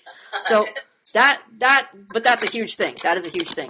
So this is the type of like when I'm thinking, is there a guy? Do guys have this kind of view where they're like, I want to be a cool bro guy. I want to graduate from Manhood Academy and be a cool Subway sandwich bro guy. Yeah, no. I think of that. You want to be the transparent Boggles guy. As much of a nerd as he is, Boggles, I don't know if one of the most amazing videos of all time, some of you probably didn't get the chance to see it, was Boggles talking about his Apple computer. One of the most nerdiest subjects around, but every time I watch that, I'm like, I got a smile on my face because it's the most heartwarming, touching, amazing video of Boggles at probably one of his greatest expression points. I mean, Boggles is humping his computer at one point, literally. I'm not making it up. He's literally humping his computer, and it's a fucking amazing video to watch. But a nerd expressing himself, and these guys are talking nonstop about their computers, nothing else but their computers. But it's amazing, it's captivating, and that is what you want. You want a transparent guy. It doesn't matter if you're a cool bro guy playing soccer or a nerdy bro guy on a computer talking about your computer parts. As long as you can convey those reactions to your audience, that is attractive. That is attractive. Whose robot just died? What is happening over there? Yeah. Jar, how's your computer? Is it dying? Do we need to pitch in and buy a new computer? Are you playing like a racing game in the background? It's I've got to fix my fan. Yeah, that fan. Stick your computer in the freezer or something. That reminds me. I did exactly that. It sounded silly, but that's a good tip. Stick it exactly right in the freezer. I'll put an ice pack. Put an ice pack right on it. No joke. Right on the battery or something. I just blew on it. Okay, who's the other new student? Who's the other new guy? Herrero. Right here. Yep. Torero? Our homie. Yes. Are you a homie or are you a bro or what? Are you a guy? Which is it? Are you a nerd? What is it? You a homie, man? I'm not. Torero. What are you, bro? No homie. Okay, so you didn't grow up in the homie barrio? Do you have nerd parents or what's your upbringing? What's it like? What type of guy are you? Well, I grew up in a gang area, I guess you could say, but... Yeah, so you're homie, right? You have like... I wasn't really involved in that. I mean, I didn't get hit up or anything, but... Yeah, but you said hit up. I wouldn't say hit up. There you go. I'm from a rural area. I would say, yes, the gang accosted me and wanted me to join. But you're like, bro, He's like, he's already... my parents are old-fashioned Mexicans. They're like 65 years old. Yeah, see, you have the twang. My dad is just like that. He said, like, basically, that's a street thing. And like, what was the other thing you said? Basically, say that sentence again. My parents are old-fashioned Mexicans. nice. Yeah, see, you have the like this. They're like that. Yeah, that's the street thing. Because I have friends just like that. That's the barrio thing. So you have a different like kind of culture to you. It's kind of more reserved. It's not like I would consider Jar more hidden because of neuroses, whereas like you, I would consider more hidden because of like the cool guy vibe. Like you don't want to look stupid in front of a bunch of people. He reminds me of George Lopez. No, Don't tell me that guy. George Lopez is way more open. He's closed. He's a clam. That guy. We gotta. Dude, he's a comedian. You should be flattered. No, He's he's more he's more open. What Toreno just joined. He's not George Lopez yet. He's working up to him. He's like a junior. Toreno, Yes. why did you join? Sped up. I got a lot of disorder in my life right now. Okay, don't talk to me in ebook terms. I'm your bro. I'm not reading the ebook anymore. Dr. Ladice will be like... Dr. the Dice hates that when you talk in ebook terms. Like, I applied pain to the situation. He wants to tear his eyeballs out when he reads any of that shit. That's why we started saying, look, we're going to try to make this sound as normal as possible. I punish the person by disapproving. And eventually, when you know that you're punishing by disapproving, you could say, I punished and I rewarded. So it's kind of getting the concept. We want to get to the point where we're able to talk to a normal person on the street and get the same exact concept across without using like, I'm applying pain and I'm applying pleasure and da-da-da-da-da. We don't want to use the ebook terms. Yes, we know you're trying to, create order in your social interactions, but just speak to me how you would speak to a friend who you would be embarrassed to talk about the ebook to. Chicks are... Alright, well, as some of you guys know, like, I dabbled in pickup, right? Yeah, pickup. Oh, mystery. Okay, you saw Mexican mystery, I don't Jorge. think he made an intro. No, I haven't. Oh, we're waiting for. No, Get on here. he was in the middle, and we pulled him out. Look at. They've got to do an intro. Okay. It's like, Yes. smart. Hold on. Yes, you definitely need to do an intro, but here's the priority around Manhood Academy. You're definitely work on your posts because a lot of these guys are lazy fucks, and you don't want to take their habits. You want to look at the highest standard, which is posting as often as you can. I mean, on a daily basis for your expression posts, and as often as you have a social interaction for your EM posts. But what takes precedence over that, over all those activities, Socialization. is social. Thanks, thanks, Bogler. Is your socialization, which means So happy. your I'm happy. yes, he's in anticipation right now. Your social interaction with the bros here, with your peers, your fellow students here at Manhood Academy, because you're going to get a lot more out of these interactions, even though they're not, face to face. Eventually, you want to meet with people and practice with them, but for right now, you can be on Skype and have the same type of interactions with them online. And this is where the training ground is of practicing getting your expectations met and also creating incentive. Like, you have to be able to create an incentive. If you're going to talk to a girl and attract a girl, you got to be able to do the same thing with a guy. If you can't keep Boggle's attention, if you can't keep High School 101's attention, same thing with a girl. It's the same translation. There is. Hey, Plum, I need to interrupt for a Yes, second. sir. You Yes. want me to bring Robin? Rob Show? Yeah, Oh, fuck. I don't know if Rob Show deserves to be on here. He's fucking wasting his time posting bullshit posts and not doing a summary. Oh, yeah? You know This is a dilemma. All right, here, we'll take a vote. Rob Show, yes or no? Yeah, we'll bring Yes. We'll see. He may not even know how to connect. Let me try. You may not know how to connect. That might be Rob. Okay, bring him in. What the fuck? By the way, Plum, your point about with a girl, if you can't do it with a guy, you won't be able to create incentive with a girl. I think it's even worse with a girl because they're emotional and they're attention. Oh, yes. I would say, yeah. A girl is like, a guy is like a Scantron test, and a girl is like an essay test. So if you can't fucking bubble in the right bubble out of 4 choices, you're fucked on the essay. Yeah. So, Hey, Rob, you here? Yes. Rob Show! Hold on. Let's go. Hold on. Before Rob Show gets any further, Yeah. Rob Show, we took a vote, and regardless of what they were going to vote, I was going to bring you in the call anyway. But I wanted to take Rob, hold on. I need to yell at Rob because this is a perfect opportunity to yell at Rob. Ninja. This is the Plum, you silly guy. Rob, I'm waiting for your summaries. Yeah. Yeah, I know you're on it. Fuck that. Eventually get those summaries in. Hey, as you noticed, I've been changing some of your posts I can't change because they're so valuable on the forum, but the ones I can change where there's even a hesitation of like, they're just stupid, silly posts you're talking to Blue, I will change all those posts into, I'm busy working right now, I gotta do my summary. I don't care how long I don't care if you took all year typing up that post. I don't care if you took all year typing up that post. I'm gonna get you to do those summaries. One way or another, you're going to get those summaries in. I don't know if you heard the last podcast where we talked about the bans and all that stuff, and we realized, look, it's fucking silly to ban guys who don't have the capacity to fulfill the requirements. That's why they're here at Manhood Academy in the first place, so it's working against them. But we are going to do like little subtle things, little smaller things to eventually get you to where you need to be. And you need to be turning in your summaries. You gotta treat these fools.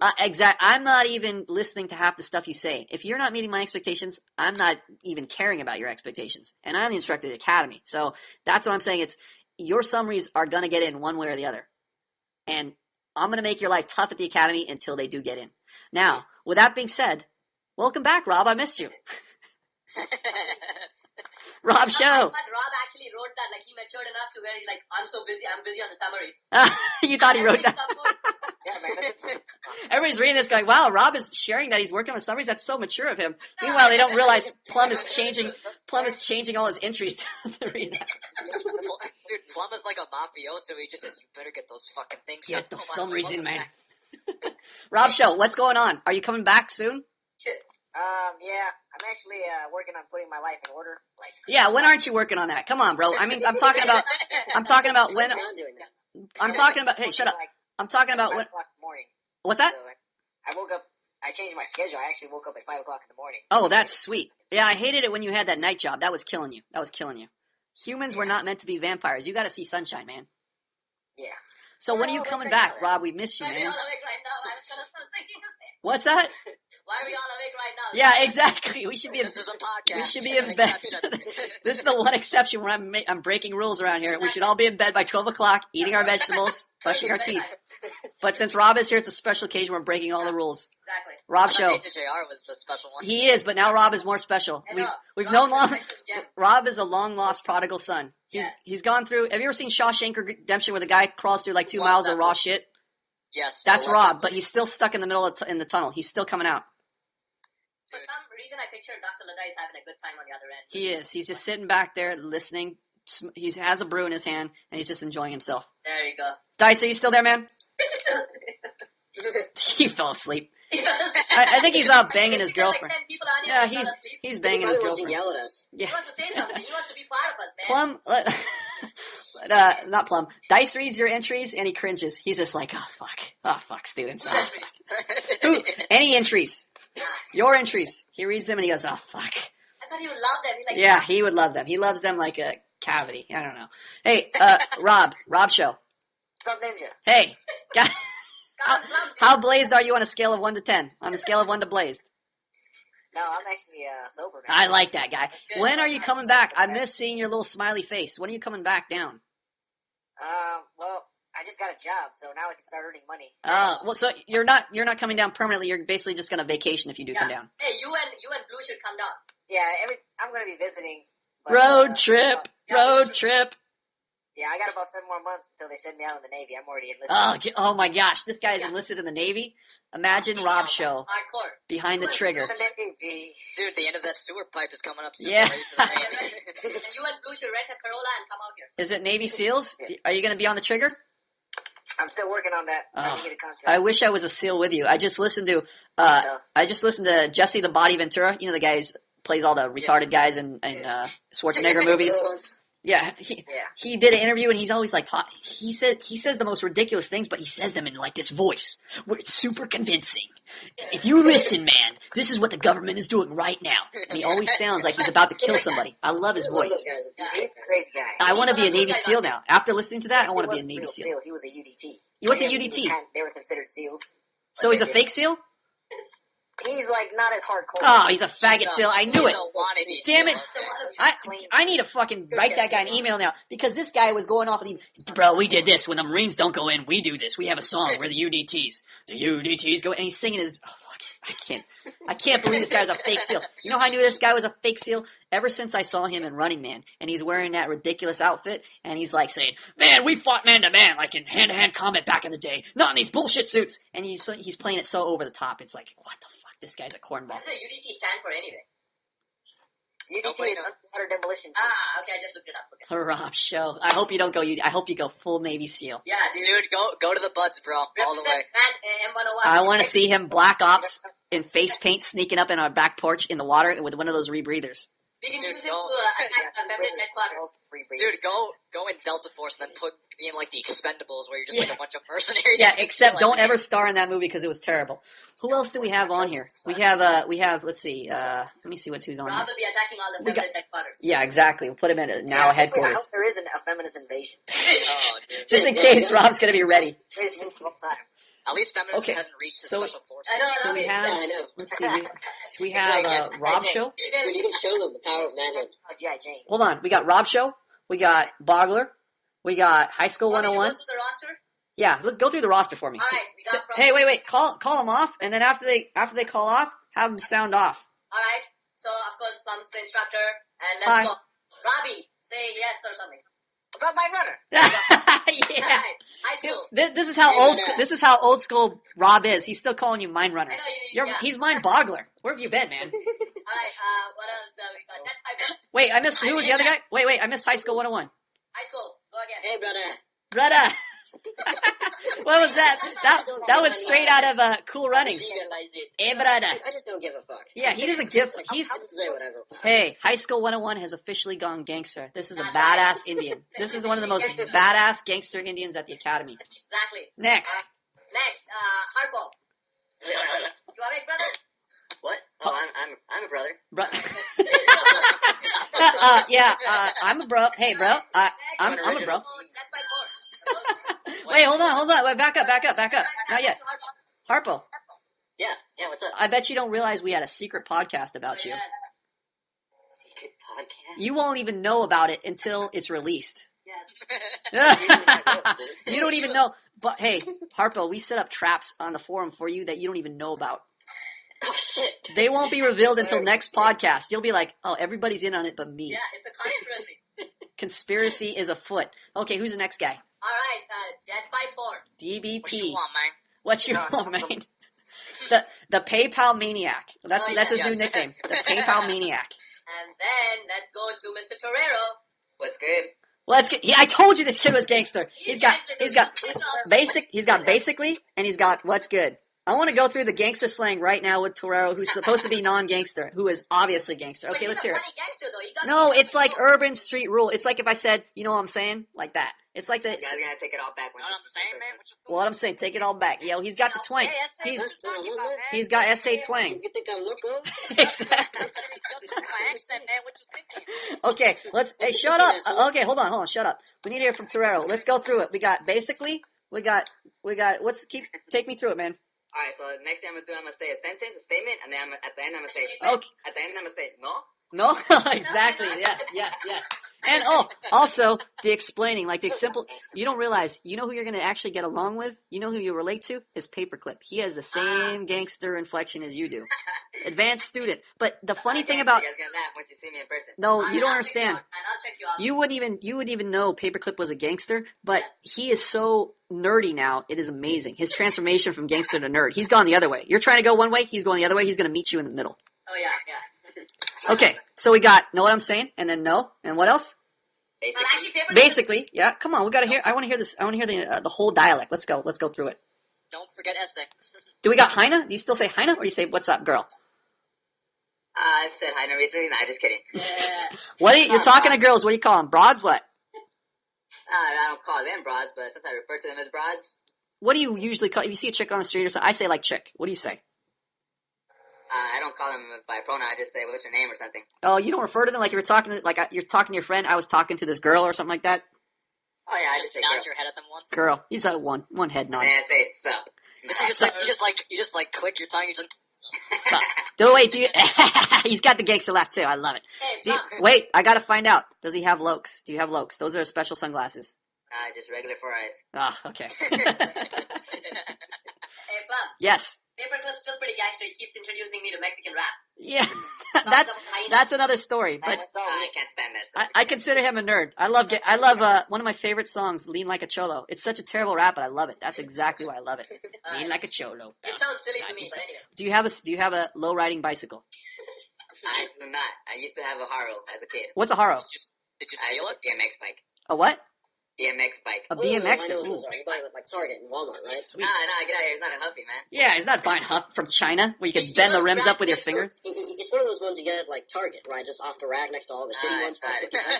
It's one of those. Oh, it's not. It's not a Huffy. It's not a mongoose or anything like that. Oh, you know what? You know when I first realized that Chinese construction was bad? I saw one of those beach cruisers. I wanted to get one. I was like in Walmart looking for something else, and I see like a $25 beach cruiser, and it looks exactly like a beach cruiser. And I'm like, oh my gosh, this is amazing! Look at this deal. And I go up and look at the rims, and I go, wait a second. And I take my hand, and I can literally bend the rim up back and forth like it's like tinfoil. I said, what? Oh, now I realize what Chinese construction is all about. Like if you were riding that bike, it might fold into origami. It was a scary creation. Don't even think about going off the curb. Exactly, dude. The pedals will just snap off. Man, this guy sounds hardcore, man. You gotta replace the chains so many times on those things. It's ridiculous. Yeah, you gotta adjust the brakes. Yeah. no amount of oil will fix that shit. Yeah. No amount. And if you run it through like a puddle, it's just done. Like all the grease just like slips off. Toreno, are you around OGs or anything like that? Are you in the barrio anywhere? No. No? Okay. Let me thinking. I Lowered. like it. What about lowered Chevys? Anything like that nature? Auto shows? Anything like that? Nah, my brother used to have a truck, but it wasn't in a lowrider. My dad he had classic. He had like the car on blocks on the lawn. Oh my god. Yeah. Oh. It's pretty sweet. But that sounds rednecky to me. It does. Yeah, I want like a lifted That's truck actually- actually. It goes cross cultures, I think. The car on the blocks on the Oh, lawn. it's redneck as well as Mexican.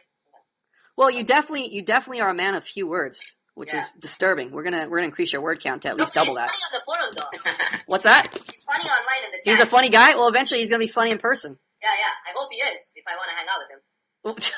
Hey, if Bogler has high standards, well, you better watch out. Yeah, you better bust out some jokes, yo. Dun, dun, dun. If the worst student at Manhood Academy is already calling you out, you got problems. Yeah. Damn. Yeah, bring out those jokes. God damn. You've I just love the way he just says met that. yeah. God damn. Toreno's scared. He's just cancel my subscription. Yeah. Start a new name. he just met the first Indian gangster, You got jokes, yo. Indian online Do we gangster. have any black people in the forum? We do. I can't wait to get black people and interview black people in the forum. Dude, just cancel your avatar. We'll have a ton of black people. Just We make it g- blank. We gotta Speaking of find. avatars, what's wrong with my avatar, plan? Oh yeah. Let's cover his avatar. I want to hear some black Your avatar was it was Al Bundy, and it said no need what? No need. No, say, we need you. We need you, and then it had the female sign crossed out, like the female gender sign crossed out. Okay, I don't care about avatars really, but your avatar sends me a message that I hate women, and I don't. You know what? We joke about it all the time, but I don't want the message to get across that this is a forum where we're the He-Man Woman Haters Club, because that's already the message that's sent out there. So I don't want to give anybody any unnecessary ammunition or reason to think that. Now, I'm not saying that we're going to tailor everything so that we're a politically correct environment, or that we're worried about feminists, or how we're expressing feed the fire. Exactly. We're just not trying to feed the fire. So if something strikes me as, yo, it's Dr. Dice, yo, I'm bored, bro, we're talking to the students, calm down. Okay, but if something strikes me, okay, Dr. Dice, have a good time. It was good. Thank you for the talk. I'm just saying goodbye to Dr. Dice. He's going to take care. Yeah, Bum's having too much The fun. students Send said Dice our regards. goodbye. Yeah. Thank you. Hey, Thank can you, still the Dice. hear me, man? He said I accidentally closed the call. All right, take care, bro. All right, so See, Plum, you don't even care if the Ladai's gone now. You're having so much fun right here. See I'm that? so much enjoying you guys. That's fine. I lost my train of thought. What was I saying? Dude, Al Bundy. Oh yeah. Okay, so Yeah. we don't want to get it across, especially like if I'm looking at it, I don't want to like my immediate impression is women crossed out, that you don't like women, and of course you recognize women today are largely bitches because of feminism, but we don't want to carry the message. Especially, I don't want you to have the message that when you look at your thing, your woman is like a woman sign is crossed off. I don't want you to come. If I was seeing a chick and I was on a chick forum and I saw a guy's, the gender sign for a male crossed off, I would think these guys were anti-male. And so I don't want you to have that impression, even if it's like subliminal or just subtle. I don't want you to get that impression at all. So- Yeah, this is Oh, Manhood. hold on. It's the This is- dice. The dice. Are you there? See, he loves this shit. Yo, he can't get enough. Yo, Dr. Dice, are you signing out, man? What happened? Hold on. Stay on. Yo, he says, yo. He's taking notes. Hold on, I have a special Stevens Hawking message from Dr. Dice. Calm yourself, Indian. Sadie the Rizzle. Yo, Yo. Torero. This is Manhood Academy, not Faggot Academy. Just remember that. What? What? Who? Never mind. Who's that? That was Death by Porn. Death by Porn. I don't even know where he's coming out of left field. Hold on, Death by Porn. Cool your jets. He's trying to start a gang fight in the middle of, we're having a gentle time here. Nobody got that? Really? No, nobody got that. You're Now, referring to the woman crossed out sign. yeah, okay. I didn't get it. People might think we're gay. Not the point. The point is, You need to get a listen. black guy on here. All right, What- shut I up. just have a picture Shut of up. Bundy, right? Shut up. We got to keep some control here. Look Yeah, it. I'm the regulator. Thank you, Bogler. Shut up. We're trying. Look it. We're trying to get across. Yeah, we're trying to get across the message. Okay, I think I said it enough times. We're already clear on the message. So Yeah. that is the Yeah, I point. understand. That's the point with your avatar. I don't care really what you have. You can have an upside down penis. Actually, no, we don't want any kind of Nah, we don't penises want on. that. Look it. The point is just make sure it's not X rated, and it's not something that says something that doesn't represent the academy, which would be something like "we hate chicks" or something like that. Yeah, no homo stuff. I hate that shit. Bogler, I don't care what you like right now. I'm talking to him. Shut up. Bogler gets so excited. Yeah. Yeah. Okay. Thank you, Taria. It was good to talk to you. Who's the next guy? Who's the next guy on our list? And because he was your favorite, I kind of left him for the end. The AJJ jar. The jar. Jar, what's up? Jar, so shy, so delicate. Oh yeah. So lovely. You guys caught me off guard. You know what? No, that's why I did that. This is not the On Guard Academy. We're not in a street fight. You would only need to be on guard if we were fighting. You would only need to be on guard if we were competing at something. If we were playing basketball, you would need to guard me. But this is a social interaction. I'm depending on We want you. to touch you when you're not looking. Bogler. Fuck. This is why Bogler is both very helpful and also the worst student at Manhood Academy. Unbelievable. Bogler, shut up. Okay, so every time I have a train of thought and the Bogler train derails it. Such a derailer. Be like him someday. Like you just tell me to shut up. Shut up. All right, where are we? Who are we talking to? Jar. Jar. I forgot the entire fucking point. All Indians, quiet. Jar. The point was something Jar. like being shy. Yes, Jar. Yeah, don't be on. Like Jar. Yeah. I'm depending on you for the conversation, which means I'm not competing against you. There is no guard to have here. The fact that you have a guard just shows where you're at. It shows that you haven't been training at the academy. You've been here a long time, relatively speaking, but you have not trained, which means you have not interacted. Training is really interaction, whether it's a post, whether it's talking to boggles, whether it's enduring boggles, whether it's talking to the other students in the chat room. That is you training. If you want, I know a lot of times you'll get frustrated and you'll post something about, oh, fucking nothing's working, I don't understand this and that. The frustration is really by your own hand because you have a valuable resource right in front of your face that, ironically, you paid for and you're not taking advantage of. This is a training ground for you to get better at your expression and get better at getting your expectations met. If you're not taking advantage of it and then you're posting that you're frustrated, it makes me laugh. It really does. And it makes me laugh in a sad way because I realize, look, you could be training yourself right now. You could be interacting with students, but it's really your view, your competitive view. Like you're at war with the other students and you have to do better than them. And I'm grading you on a curve or something. If you don't get the top 10% of the class, you flunked out. That's not the case here. It's either pass or fail at Manhood Academy. There's no A, B, C, or D. You're either pass or fail. So part of that, a large part of that is just the participation. And right now you got to realize, look, you're going to have all these delusional reasons for why you shouldn't participate. When you end the Skype call, you're going to be like, fuck, not another Skype call, not another post. Tomorrow, you'll think of a billion reasons why you shouldn't. Ignore that and do it anyway. Get in the habit, get in the habit, get in the habit. Because really what's going to bring you out of your delusional view is not me explaining things to you. It's not going to be the repetition. It's going to be you actually practicing over and over and over and over again. Hold on, shut up. I'm talking to Jar. Shut the fuck up. Jar, you don't understand. You told me you understand. I'm telling you, you don't understand. You don't understand until you practice, because practice is what's going to change your realization. Right now, you're giving me the answer I want to hear, or you're giving me a great answer for you to give. That's the bullshit answer. The real answer is you're going to practice. You're going to practice. You're going to practice, and you're going to find out firsthand, by firsthand experience. Okay. It's going to take first-hand experience, not your agreement, not you nodding your head, not you thinking this is a good idea. It's going to take actual first-hand experience for you to have this realization. Oh, this is not a competition. This is an enjoyable time for me to practice shaping my social environment. This is, if I can't do it on Manhood Academy where I have all the support in the world of all these bros here, fuck the real world. It's going to be, 10 times as difficult. So this is the place to practice. This is your support group right here. Last guy. Whoo, Jar. So such a treat to talk to you finally. Yeah. I was when I saw you online, I started rubbing my hands in glee. I hit the caps lock and I almost super glued the caps lock down. Hey, share the love with everybody. Don't make the other students feel left out, man. Yeah, you're making Bogler, I'm intentionally trying to make you feel left out. I want to put Bogler up for adoption. I love all the other students except for Bogler. Special. Rob Show. What's up, Ninja? Every time I hear Rob's voice, it brings a smile to my face, a joy. When I hear Rob, I think of all the experiences we had, all the little hikes we went on, all the times we had when he came over with his girl that broke his heart. He was in the hot tub. All those little special occasions, all the little student interviews. You actually get to see Rob in one of his interviews on the couch in one of our videos somewhere. But it's the Rob Show. It brings back all these sweet memories. It's also the expression video. Some good times. Miss the Rob Show, man. Can't wait for you to get back. Yeah. But Rob Show, you know what I miss the most? What's up, Ninja? Your fucking summaries. Get those motherfucking summaries in. I was coming up with an idea for my summary. Yeah, I don't want to hear about it. I want to read your summaries. Okay. Rob, I love your voice. Yeah, I know. Dude, it's like this deep, kind of like Navy SEAL voice, but at the same time it's got this like nerd inflection. So it's like You just got everything basically. You got the intelligence, but you got the strength. That's what it shows. It's like a character out of a video game. Like really. He's a mellow man. He's a mellow guy. He's a very mellow guy. Hey. How many pull-ups can you do, Naveen? Yeah, get on that ass. How's this workout routine going? 25, bro. 25. Funny that you asked, because I didn't do it Friday, but I did it today. I did four sets of 17, and Dude, I this did Indian 10 guy's sets getting of yoked. pull-ups. Oh, okay. This Indian guy's getting insane. Wait, hold on. I'm gonna do something for you live on a podcast. What I do when I do push-ups, I elevate my feet on the bed and do like a triangle. Make my hands in a triangle.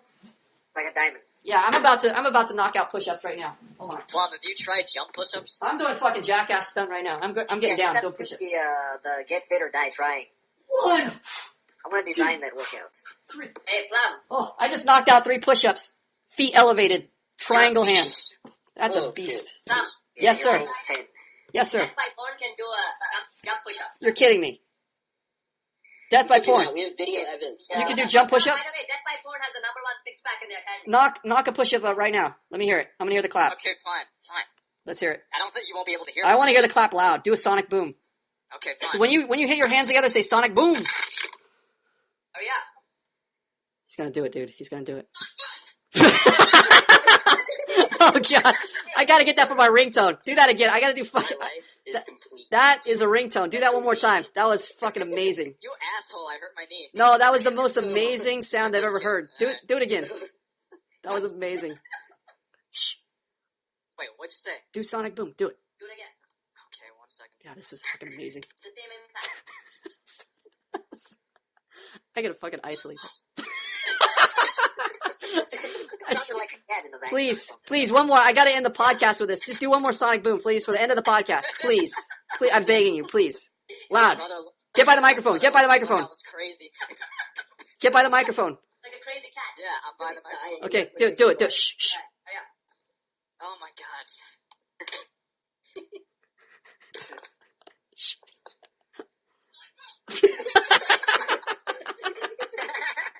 Oh my god. Rob Show, if you don't sonic boom at Navy SEAL Academy, I'm gonna be disappointed.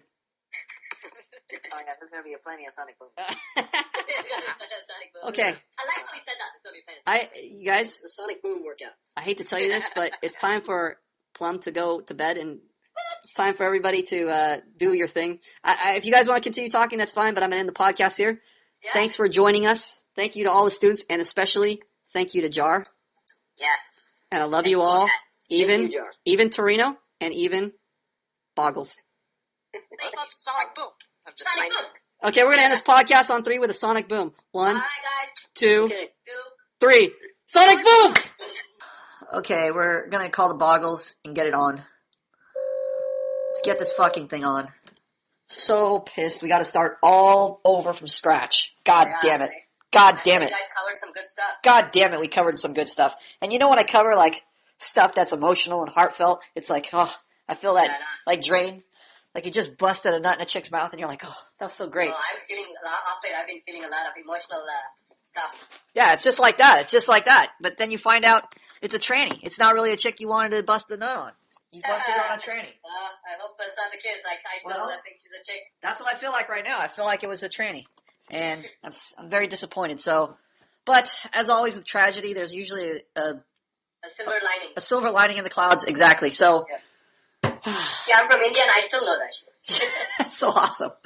So I'm so depressed after doing that podcast and losing all of it. I didn't lose the parts of the roundtable. I just lost, when you weren't here, we had Death by Porn co-hosting. Yeah. And so we had a really good podcast with him.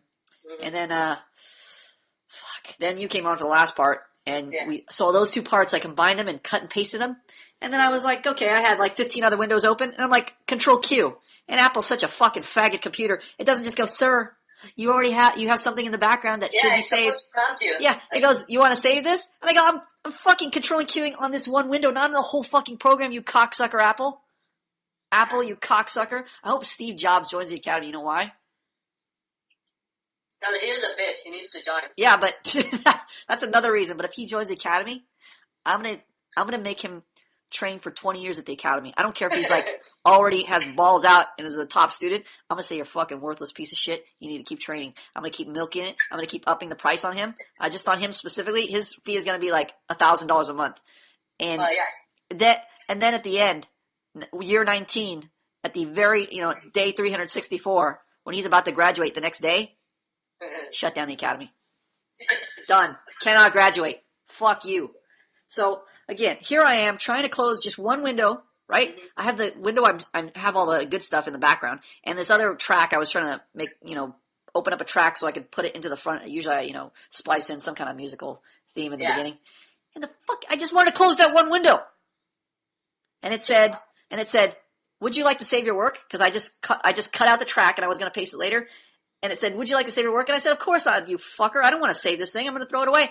And then I close it, and then I realized, oh, fuck, the entire program. I just Control Q instead of Control W, where I just wanted to close one window. I didn't want to save the entire work of everything open. Fuck.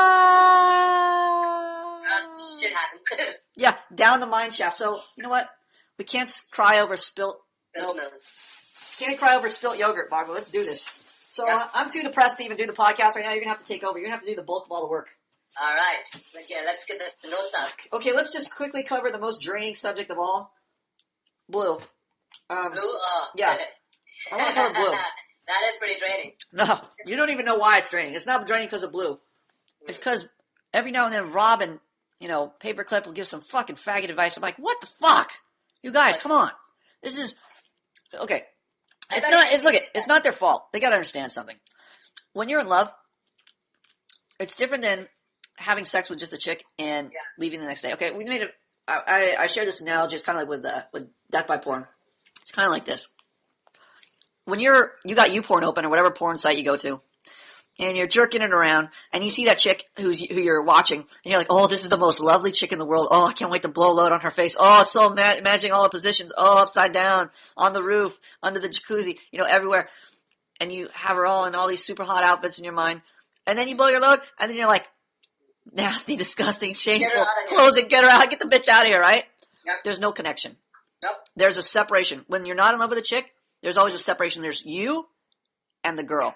Yep. You and the girl. But when you're in love, it's a totally different experience. Guys who aren't in love can't relate to it because there's no separation line. It's you and a girl together, but there's no separation line. Another example I gave, it was like grafting a tree. Like when you're growing a tree, you got a peach tree and you want to stick an orange tree onto it, you got to graft it. So you don't just glue the limbs on, but you somehow, farmers do it, so they tie the limb on or whatever, and they water it, etc. And then pretty soon, those two limbs are sharing the same life flow. Like when you water the tree, both of the trees get that same life flow, and it starts growing as one tree. You can't tell where one tree begins and the other tree ends. It's the same tree. Yeah, I was feeling a little connection with a French Indian girl talking to her on camp earlier today. Fucking boggles. God damn it, boggles. Not only am I depressed now I'm suicidal, having you as a co-host. The good thing about DBP, no stupid comments. Even if he didn't know an answer to a question, he just goes, he took a guess, and then he goes, I don't know. Very simple, very plain. You, comment, irrelevant to the whole topic, and also trying to derail everything I'm trying to make a point about. You were talking about the connection, and I don't... Yeah, and you're like, oh, by the way, is random cam whore? Yeah, I have a connection. I have a love connection with her. No, you don't, you fucking faggot. We're trying to draw a parallel between love, which is you are joined, you cannot tell where the separation is, and you're trying to compare that to some cam slut you just met, I have a loving connection with her. I'm in love with her.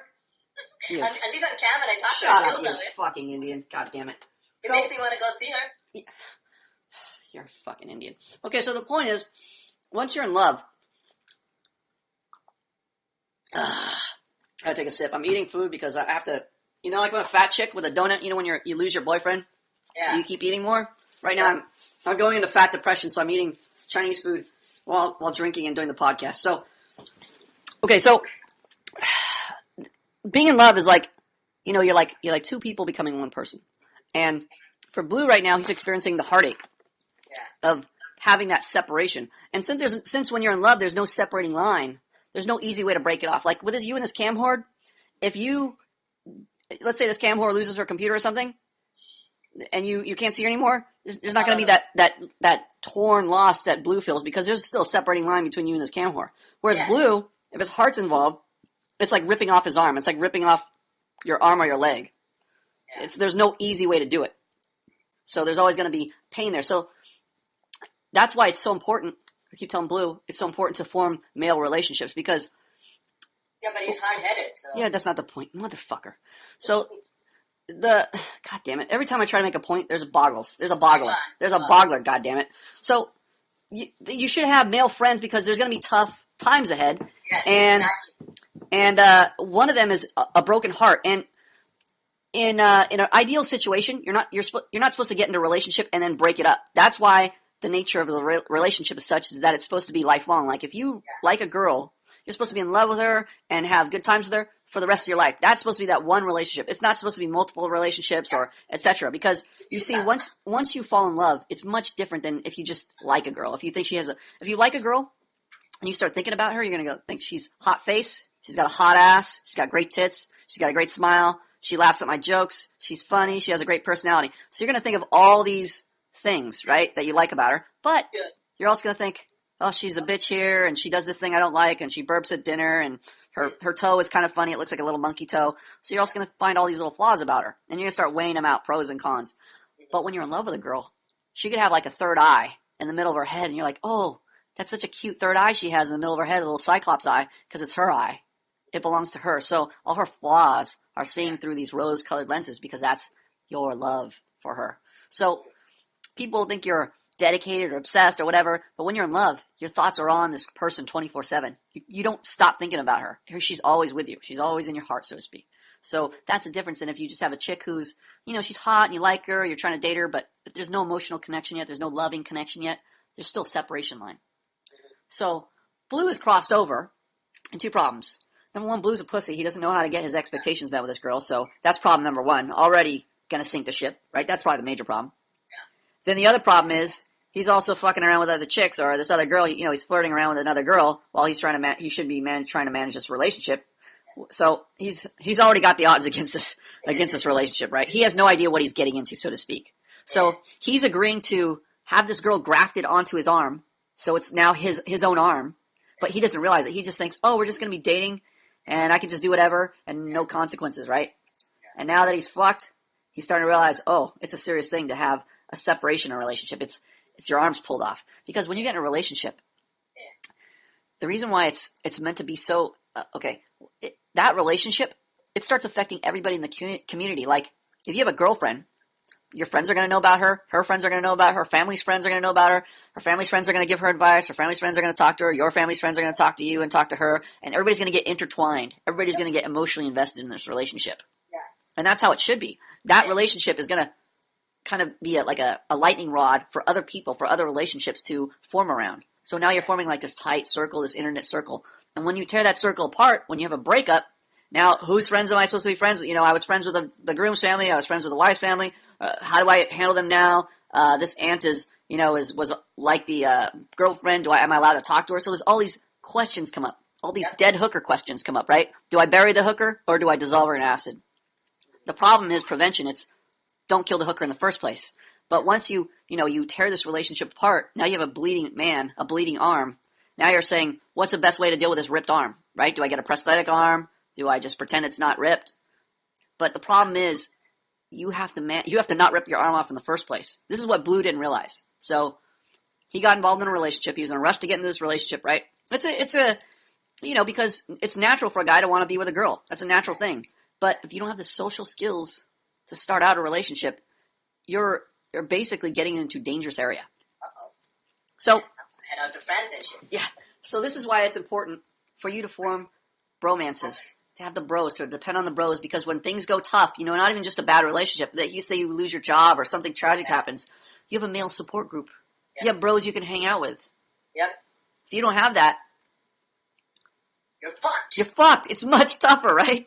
It is. So this is why Manhood Academy was created, for this very reason, for guys who out there who don't have that support group. Even if you're not in a relationship, you're playing video games all by yourself, you're stuck on the net all day, you have nobody to hang out with. This is why Manhood Academy was created. Yeah, but it feels like it took a while for you to make the emphasis on this point. Well, because originally we had to kind of backwards engineer a lot of things, and I kind of realized, okay. Authority and the principles. Well, yeah, you think in the beginning, you go, okay, well, I just want to Get a chick. I want to get a chick, right? Okay, so you think, okay, what's the best way to get a chick? Go talk to her. Then you start realizing there's problems, because at some point you can start getting numbers. It's not a big deal to get a number. In the very beginning, it's a big deal to get a number. Yeah. Then you realize girls aren't calling you back. Yeah. Then you realize it's difficult to start a relationship, let alone manage one once you get in one. But I would say the starting part is the toughest part, because there's no connection. There's no social element. I mean, not social element. There's no social circle to depend on, because generally speaking, most people meet through their social circles. Like, Yes. a girlfriend introduces a friend that she knows from a family member or from a work related thing. So there's always some kind of social thing, or you're working with this girl and your affection grows over time. So there's always some kind of social element to that meeting. It's not just you go up to a stranger on the street, standing at a stop walk. You go, hey, you're hot. I want to date you. Yeah. Not very likely to happen. So why is that? Well, we realized then there is a social element. There is a base before you just start hopping into relationships with random people, guy or girl. There's this element of learning how to socialize and form a social base. So like when you're growing up, you go to school with friends, and sometimes you know those friends throughout high school, college, growing up in life, and they're like your quote-unquote best friends. That's because you took time to form these year-long relationships with them, these deep relationships with them. Yes. So that takes time. But if you're not a social person, you can't just skip that step. You can't just go, oh, I'm just going to go into a relationship and forget about socializing with everybody else. Yes. Socialization, that's when we started realizing the more you start understanding social interactions, the more you realize how interdependent relationships are. It's never just you and the girl, or you and your buddy, and then versus the world. If you're in the world, you're in a relationship with the world by default. Yeah. So it's never, if your attitude is, hey, me and Bogler are bros, but we don't know anybody else, so it's me and Bogler versus the world. You and me, Bogler, we're delusional, because we don't realize that's like saying it's you and me against our foot.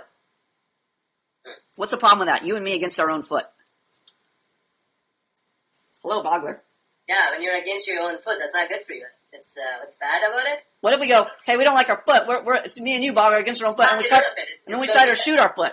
We go, let's shoot our foot because we're against our foot. Hurt yourself because you can't go anywhere, and then the rest of it's gonna come back to you. It comes back to you, exactly. So let's say you and me were like, hey, we're just bros, but fuck the world. We start a war against the world, right? We start jihading against the world. Yeah. The police are going to come after us.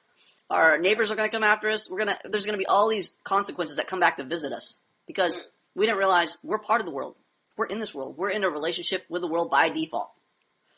The more socially competent you become, the more you start molding the social environment, the more you want to become involved in the relationships of the world. Because right now, the reason why you don't want to be involved with them, the reason why you have the attitude like, fuck the world, it's just me and you. You and me, Bogler, just Manhood Academy versus the world. Fuck everybody else. Yeah.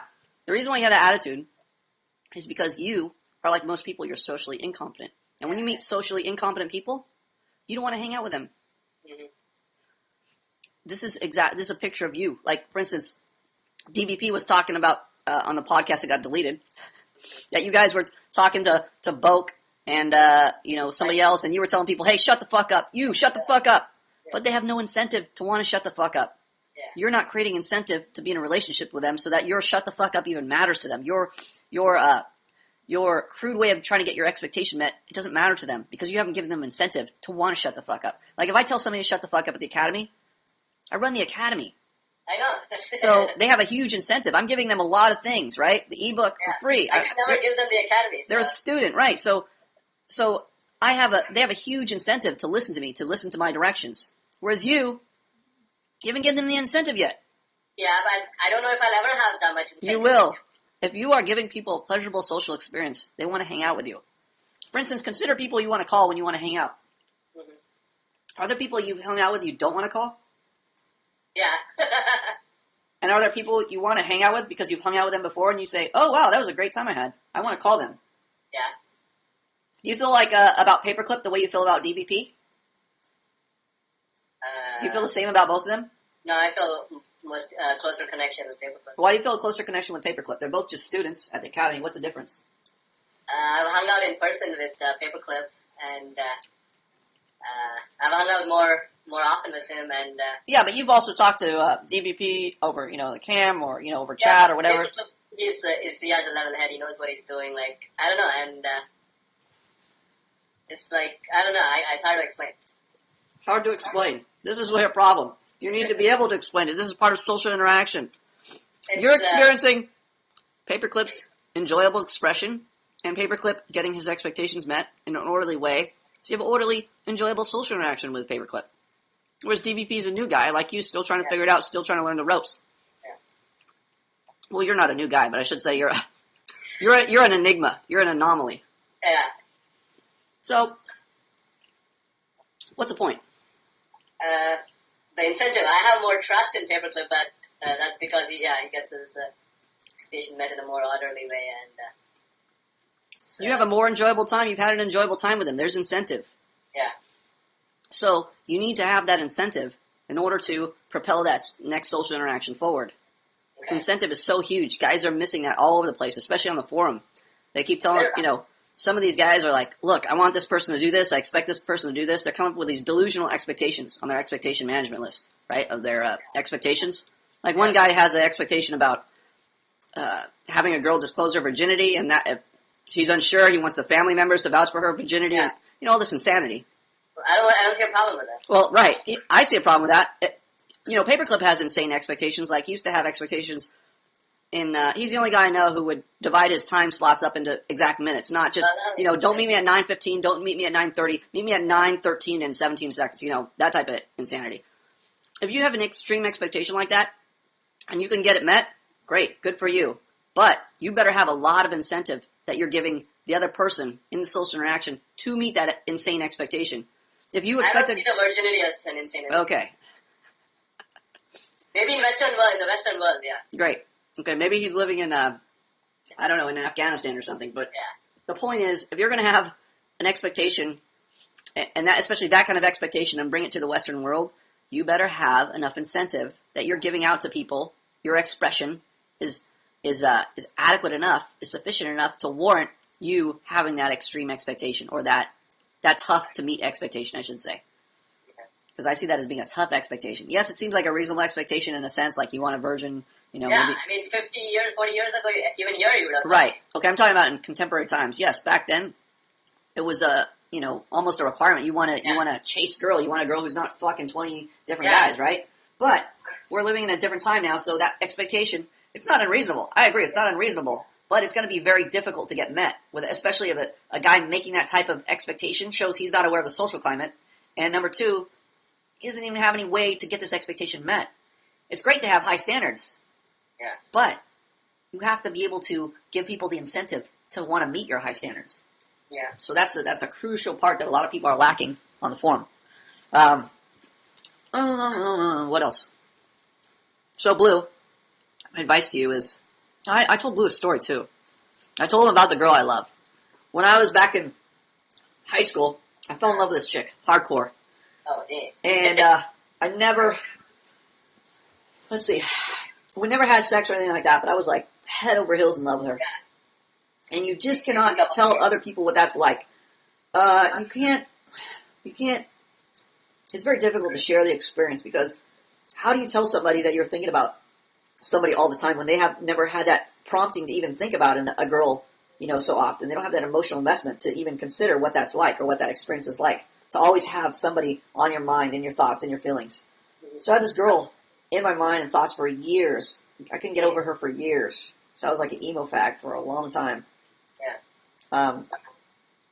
So I can definitely sympathize and relate to what Blue was saying.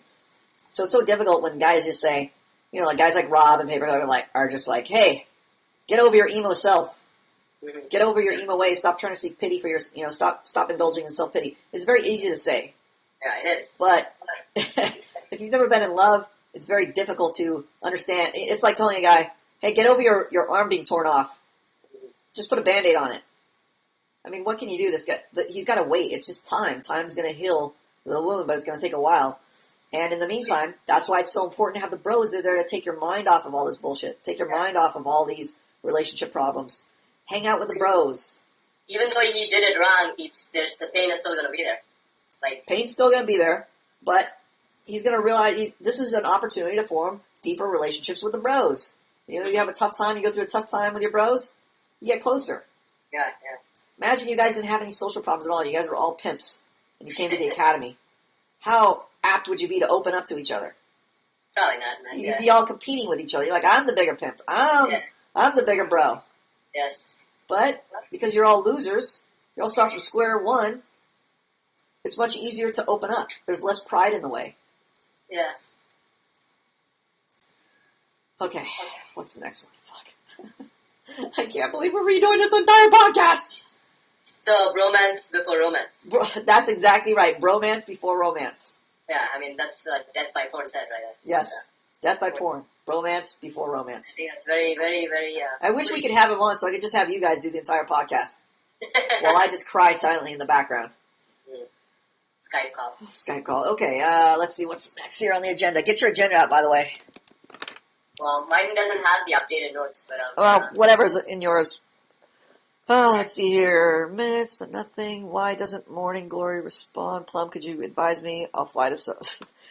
I deleted all my notes and saved the deleted copy because I figured, oh, don't worry. I just did the podcast. I don't need to save the notes. So I don't even have any notes now. Fuck. Great. All the things I wanted to cover, all fucked. Everything fucked. Everything fucked. I'm just going to shut the academy down. There's no point, man. There's no point anymore. Let's see. What else is there? Well, in the meantime, I'm going to mention this new banner. It's so amazing.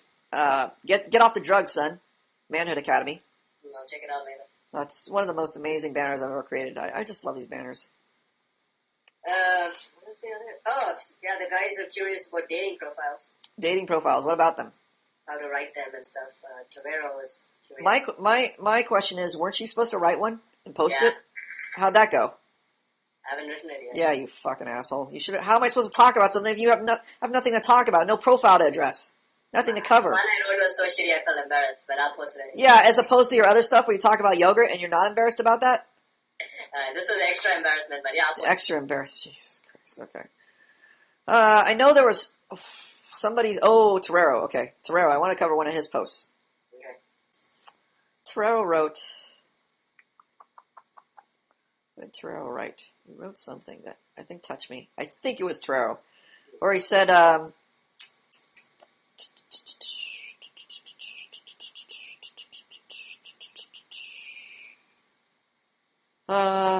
let's see. Maybe it's an expectation management.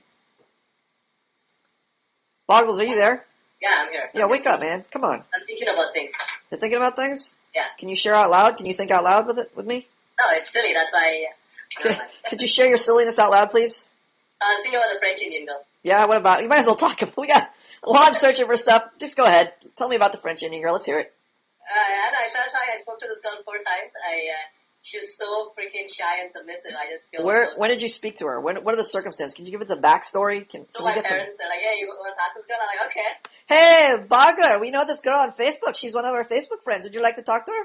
Yeah, so I started talking to her, and she's so shy, and I just Hi, how are you?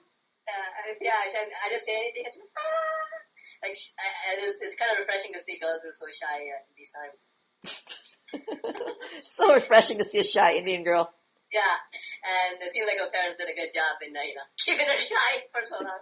Congratulations, parents, on keeping her shy, not making her a loud bitch. Yeah, exactly. And now I started telling her stuff like, you know what?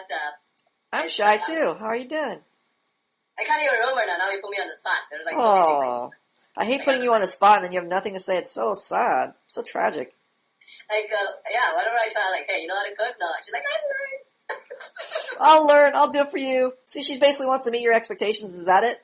Yeah, and it's like feels so good, dude. Oh, like, she's in love. She wants some Bagler penis. Oh. Yeah, no, and then I don't know. All these things I said, she was so submissive. It just felt so good. Like, Was she submissive before she met you, or do you know what you're doing and it's kind of like playing into the situation? She's already somewhat ready to submit to somebody, and now you have the training to make it happen. Which is well, yeah, immediately, I call her on the phone. I'm like, hey, get on Skype, get on. You're already on it. Get on this, do this. And she was like all nervous, you know. Oh, I don't know. I definitely know what I'm doing, but it just works out where she was like already so receptive. I'm ready to go. I don't need incentive. You just tell me what you want me to do. And then, I was like, for a moment I said something like I didn't want to say. I was like, oh, looking at you, like she's I was like, so looking at her, I felt like, man, I want to take care of her. Like she's like, Oh, so submissive. When a girl's submissive and like a woman, behaving like a woman, a man's natural response is, oh, I love her, I want to take care of her. Yeah. So that's how I felt. I kind of told her, even though I wanted to tell her later. I was like, oh, when I saw you, I felt like, oh, I have to take care of her. And then she's like, oh, I feel the same about you. Oh, I want to take care of you too, Bogler. Yeah. Is she super hot? She's pretty cute. I find her pretty cute. I'll show you a picture later. Anal? And then I was like, oh, okay, well. Never mind that comment. Nothing. And then I was like, oh, I'm gonna have to make a list when you're not around me, what clothing you can wear. Yeah. Red heels or not. That's rad. Boggles is so bomb. So you're gonna have her wear one of those shawls over her head? Yeah. No, when she was talking to me, she put her hair up, and then I was like, hey, put your hair down. Put your hair down, bitch. Yeah. No, I didn't even have to. See, the thing with her is, so far, I didn't even have to say anything I said, she just like, ready to do it. That's so sweet. But then I told her, around others, I want you to wear your hair up. Yeah. Look ugly around others, look hot around me. Exactly. So amazing. I was like, I'm a scientist, hold on. I want to play different Indian songs and see which one matches you. And I'm like, yeah, this one matches you. So I was like doing all these different things. That's so rad. You're a boggler. Because I was able to be so free with her, whereas with an American girl, I don't know if I'd ever be so free with her because... You should treat every girl like an Indian girl. Like a shy Indian girl. Like a shy Indian girl. Okay, so, Treason X, this is one of the things I wanted to cover. Okay. Treason X, one of the black guys on here, I think. Yeah. With a Thundercat logo. Black guys. In his expression post, or going to his expression post. This guy's a fucking asshole. Let me tell you why. I'm responding to his posts and trying to encourage him to post, because he doesn't post a lot. And I'm asking him questions about things and whatnot. And the guy is not responding to any of these questions. The point of Manhood Academy is to form social relationships. This is a social relationship academy. Yeah. Of all people, your professor, most people are so timid about forming relationships with their students, with other students, because, you're the new kid in class. But at the very least, they're begging, oh, what do I do, Plum? How do I do this? How do I do that, right? Yeah. So, at the very least, it behooves you to start getting into a relationship with your professor. If I don't remember your name or remember what you post about, that's a bad sign. That's a bad sign. So this guy, he's not posting that much. So I want to encourage him. I want to talk to him, see what's going on with this guy. And no response at all to anything I say on here. Just like I never even existed. No response. So I say something else, no response, say something here. He's talking about problems like, my mind is all over the place lately. I cannot concentrate on the most simple tasks, right? Yeah. My focus is lacking and I'm not sure why. And I'm thinking, hey, we run a social interaction academy. We talk about people who are unfocused. What do we do for that, Bogler?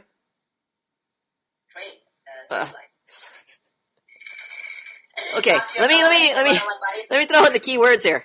Like, let's say I don't know how to manage my time. I have simple tasks. I can't concentrate on them. I'm not sure what to do. What's a good remedy for that? Create a schedule. So I ask a question. How's your schedule coming, with a link to the schedule? Right? Yeah. No response. Because it's hard to create a schedule and follow. But at the very least, you can respond to somebody addressing you in your threads. Yeah. It's rude to ignore people. Yeah, Forget about rude. We're not talking about social propriety right now. We're talking about how to form a functional relationship with somebody. This is, of all places, the world, when you're out in the world, they'll smack you in the face sometimes for trying to form a relationship, right? They'll give you a bad look or make a comment that'll discourage you. Yes, you'll get discouraging comments here from Plum, but the point is, of all people, advocate. I want you to actively go out and seek relationships in the academy, to make relationships, to make the effort. This is a place for you to practice initiating relationships. Do you realize that? Yeah. So if Plum comes out and he prompts you with a question or makes a comment on your post, that is a crutch. That is a training wheel. Because I am giving you something, a stimulating post or a stimulating comment, so you can react to it. I am creating the stimulation. I'm the one creating the relationship. You need to practice without prompting, without questions, without statements, without posts on your blog or whatever. Just going out and talking to people, asking them questions, making statements, making posts.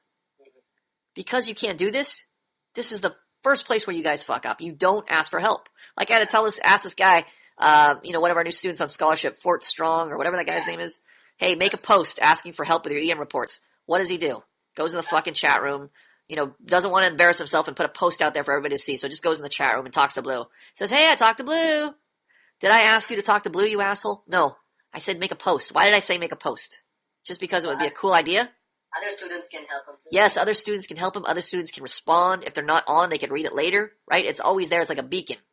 Yep. But it's also understandable because if you're a new guy and you put a beacon out there, you're not sure if it's a retarded beacon or not. Yeah. This is the place to practice placing your retarded beacons out there. Some posts will be great. You'll be High School 101 making this awesome observation and helping students out. But on the other hand, you'll also be High School 101 making a completely retarded post. Yes. And it'll drive me nuts. But that's Indian extremes. It's Indian extremes, yes. Extremely good or extremely bad. But the point is, you have to make both posts. You need to make both posts. You need to make the bad posts so you know what not to do. And you need to make the good posts to help encourage other students and to bring other students into your relationship. Yep. So necessary. Without the bad posts. Yeah, you can't have everybody just wants to have pro posts. Yeah. They want to have plum posts. You know why plum posts are so good? Yeah, a lot of bad posts at one point. I still have bad posts, but you know why my posts are so good? I know. Because I care about my expectations. I was gonna say that. You fucking faggot. You should have said that, and you didn't. You held back. I did. Bogler, you Not good. Bogler. That is the point. I care about my expectations first and foremost. And I realize my expectations will relate to yours. Because if I'm trying to address needs are universal. Eventually your needs are going to get addressed. So I realize there's a social need at this academy. I have to make posts, whether they're good or bad posts, to draw out the social relationship, to cause the social relationship to happen, to prompt you, to stimulate you. If these podcasts weren't here, if there was no ebook, and I said, hey, practice socializing, what would you do? Without the ebook? Yeah. You wouldn't have a clue what to do. Start talking, asking questions, you wouldn't know. Yeah. There's no stimulation, there's no initiation, nobody's initiating anything for you. This academy that exists on the web, it's an initiation point for you. It says enroll, and we're going to teach you what to do exactly. See that? I just took your hand and said, come here. Yeah. That's initiation. That's what you're practicing at the academy. This is the perfect place to practice because every other place where it might be not acceptable and you may do it incorrectly, here we encourage it whether it's acceptable or not so we can train you to do it correctly. Yes. So we encourage you to start initiating relationships here. Yes. Especially at the academy. Yeah. You need bro time. Now that brings me to my next point. Oh, we got new guys in there. Yeah? Aye, Captain. I roll. Fuck. Who's that? I don't know. I don't know if I want to get involved in this. It'll throw me off for a second. Okay. Death by porn. This guy uses the chat room for his call center, for his Batman announcements to Skype. Well, I kind of got him in the habit of Yes, Skype. I don't care. I want you guys to Skype. I'm encouraging you guys to talk to each other on Skype, right? Or whatever talk program you guys have. But the chat room is not your fucking call center. I banned him for a week for talking about it again. Okay. If you guys just fucking use the chat room as a call center for Skype, here's what's going to happen.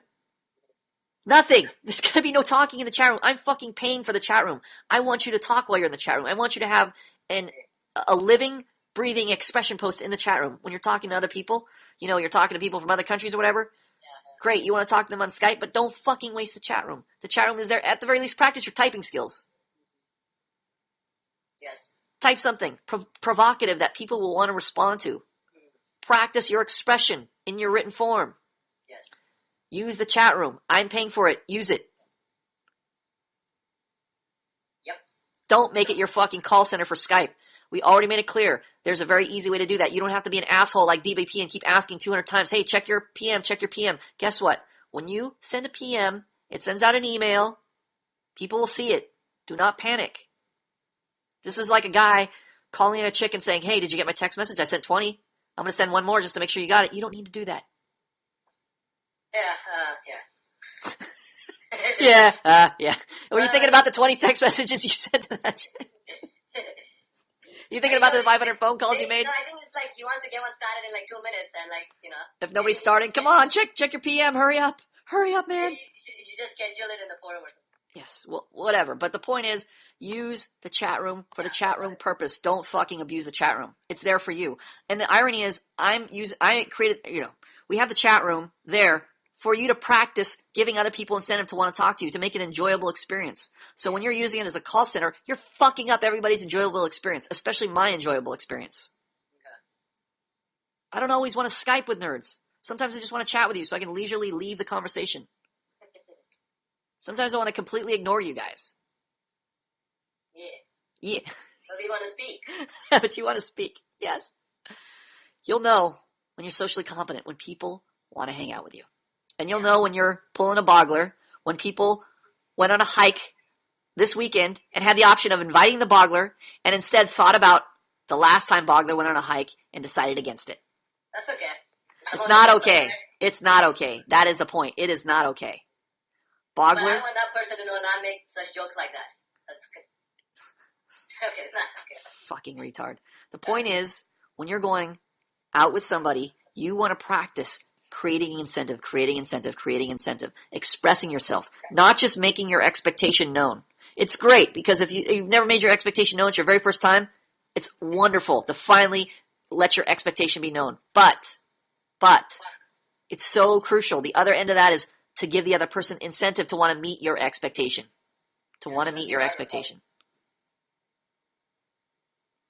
Fiend, speech over. Okay. Next topic.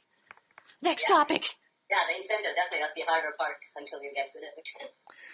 Takes practice, Bogler. The irony is you're already good at creating incentive. You just don't do it. You're perfectly capable of being an attractive guy, an attractive person, an attractive bro. It's enjoyable to talk to you. That's why I like having you as a co-host. But you choose not to practice. That is the problem. So you don't have the realization. The realization about creating the incentive comes from the practice, the constant practice. Without the practice, you won't have the realization that, oh, it's so easy to do this. The more Paperclip speaks to people, the more he realizes, oh, it's so easy to do this. Yeah, he's definitely realizing that, yes. You can see that. How about you? Do you realize you have all the tools right now to graduate? I do, it's just getting there, man. Yeah, getting there. You're the one day guy. Someday. How about today? You'd like to. Fucking boggler. We have to create enough incentive to get some chick across the internet. Yeah, it's some internet romance. Another internet romance. Yeah. Sweet. Okay, Boggler, anything else we need to cover? Because I have no list. My whole list is deleted. Fortunately, we had a great roundtable conversation with all the students. But other than that, I don't have anything else. Anything else I can think of off the top of my head? We covered Blue falling in love. Covered me, my heartache, and my emo-ness falling in love. Breaking up is hard to do. Rob's advice. Oh, Rob, finish your chapters. Gonna be on Rob to finish those chapter summaries. Yeah. I can't believe Rob did his first one. I'm so amazed. So proud of Rob. So proud of him. Paperclip. Keep it rolling. Paperclip's such a great student. Such a great student to emulate. If you guys need a Jewish big brother, run to Paperclip. Let's see, what else? New student, Torero. I knew. Did you do the yell at death by phone for giving advice without any actual experience? I think that's almost self-explanatory. Yeah. Stop giving advice. Go have experiences and talk about your experiences. And also arguing without experiences. Like not do it. Don't do it. Or give it incentive to the other students to actually want to listen to you. One or the other. Okay. Torero. Torero said something. I think it was Torero. He said something in one of his posts. And I wanted to cover it. Let me think here. Let me just scroll through it. Let's scroll through with me his first expression post, Bogler. Okay. Let's see if we can find it. Finally came out after weeks. Okay, so something blah, blah, blah. Blah, blah, blah, blah, blah, blah, blah, blah, blah. I wish I had super photographic vision where I could just snapshot of a screen and completely understand it in one second. I had a question. Yes. I'm not able to keep up with the reading, man. There's like too many people writing. I love that. I used to be where I'd see a red dot and so exciting. Yeah, but now I have too many red dots. How do I prioritize? Like I can't keep up with the reading. You don't prioritize. You just start going down the list one day and just open them. Just open them. I know what I want to talk about. I want to talk about DKO and Dr. Chud. Oh man, Dr. Chud, the prose writer. These guys, they write about their wall, they write about yogurt, they write about the bed, they write about the temperature of the room. Yeah. It's like these flowery descriptions that I fall asleep. I don't know if I know in some sense I read them and I go, okay, this is their unique description and they're giving it their personal bent. Yeah. But they're still just talking about their pillow, the temperature of their pillow, or the great meal they had. They're like flowery language talking about yogurt every day. Yeah. But I thought I was talking about your experience of things. Yes, Yeah, that's great that they're bringing. That's what they're supposed to be doing. They're supposed to be talking about their personal reaction to their experiences. So if they're talking about their pillow being warm and they want to express that in a way that's attractive, great. Yeah. That is not to say you can't do that. I'm not saying that you should stop talking about your pillow being warm or something that's irrelevant when you're trying to get your experience across or you're trying to convey your reaction to something, right? That's relevant, for a normal conversation. But when you're trying to form a relationship, it's like I'm trying to figure out what's the difference between those posts and like Boke's posts or people where I read something. It's not necessarily so amazing. Like they didn't go on safari hunting tigers, but I'm more compelled to read their posts because they're speaking about more things than just their physical environment. Now, let's see with Dr. Chud, certain things, certain people are going to be people are going to be talking about different experiences in life based on where they're at in life. For instance, if you're in high school, I'm not going to expect you to be talking about the job life and, your family that you're having, your kids, because you haven't entered into those experiences yet. Yep. But as a high schooler, you should still be able to bring me into your social experience at high school. Your friends there, your classes, the experience of your classes, what you think of your teachers, you're relating those social relationships. Social experience. Yes, your social experiences, those are universal. Those meet my need. I want to know about those things. I want to get involved with you. I want to get into a relationship with you. More than my pillow experience? More than your pillow experience. I have a pillow too, so it's like at some point I don't give a fuck about your pillow. It's just a pillow. I want you to expand beyond that. I want you to expand that. That means you're going to have to get out of your house. Like if you're completely relating all your experiences through video games, like you're giving me your candid reactions to your video games and you're helping me enter into the video game world, that's great, but at the end of the day, you're still just talking about an inanimate object that I don't care about. Eventually, I care about people and your relationships with people and how those relationships are growing. Okay. That's the most important thing. I haven't read Boke's post lately, but I'm assuming he's writing about social stuff or social experience. Something where he's growing or he's learning something or he's going further in some area. But if he's just talking about if you're just talking about your breakfast, lunch, and dinner you had every day, what is the point? I could just read, I could have lunch right now and eat that food. Yourself. Oh, okay. Like if you're going to talk to me about food, talk to me about your chef experience or you're creating a new meal or you're trying something with a food or your posting is going forward somehow. It's not staying stuck in the same area because you're not doing anything differently. For instance, if you write about your brushing your teeth, you can actually make that experience enjoyable. You could share that reaction because you can be thinking a million different things while you're brushing your teeth, or you can relate it to a million different things. But if you strictly keep it about the brushing experience, if you contain it to just the brushing experience, and it's your personal reaction to the brushing experience, like it tickles my teeth when I'm brushing. But if that's all it is, it's going to be stagnant after a while. It's going to stagnate. The personal growth expression pause. Yes. I write them sometime, but then sometimes I think it's the way I think about it. I'm like, it's not, look it, it's not that your post has to be about Tony Robbins. Your post does not have to be a personal expression growth post. It's that while you're writing, that is part of your writing. It should be part of your consideration to move forward.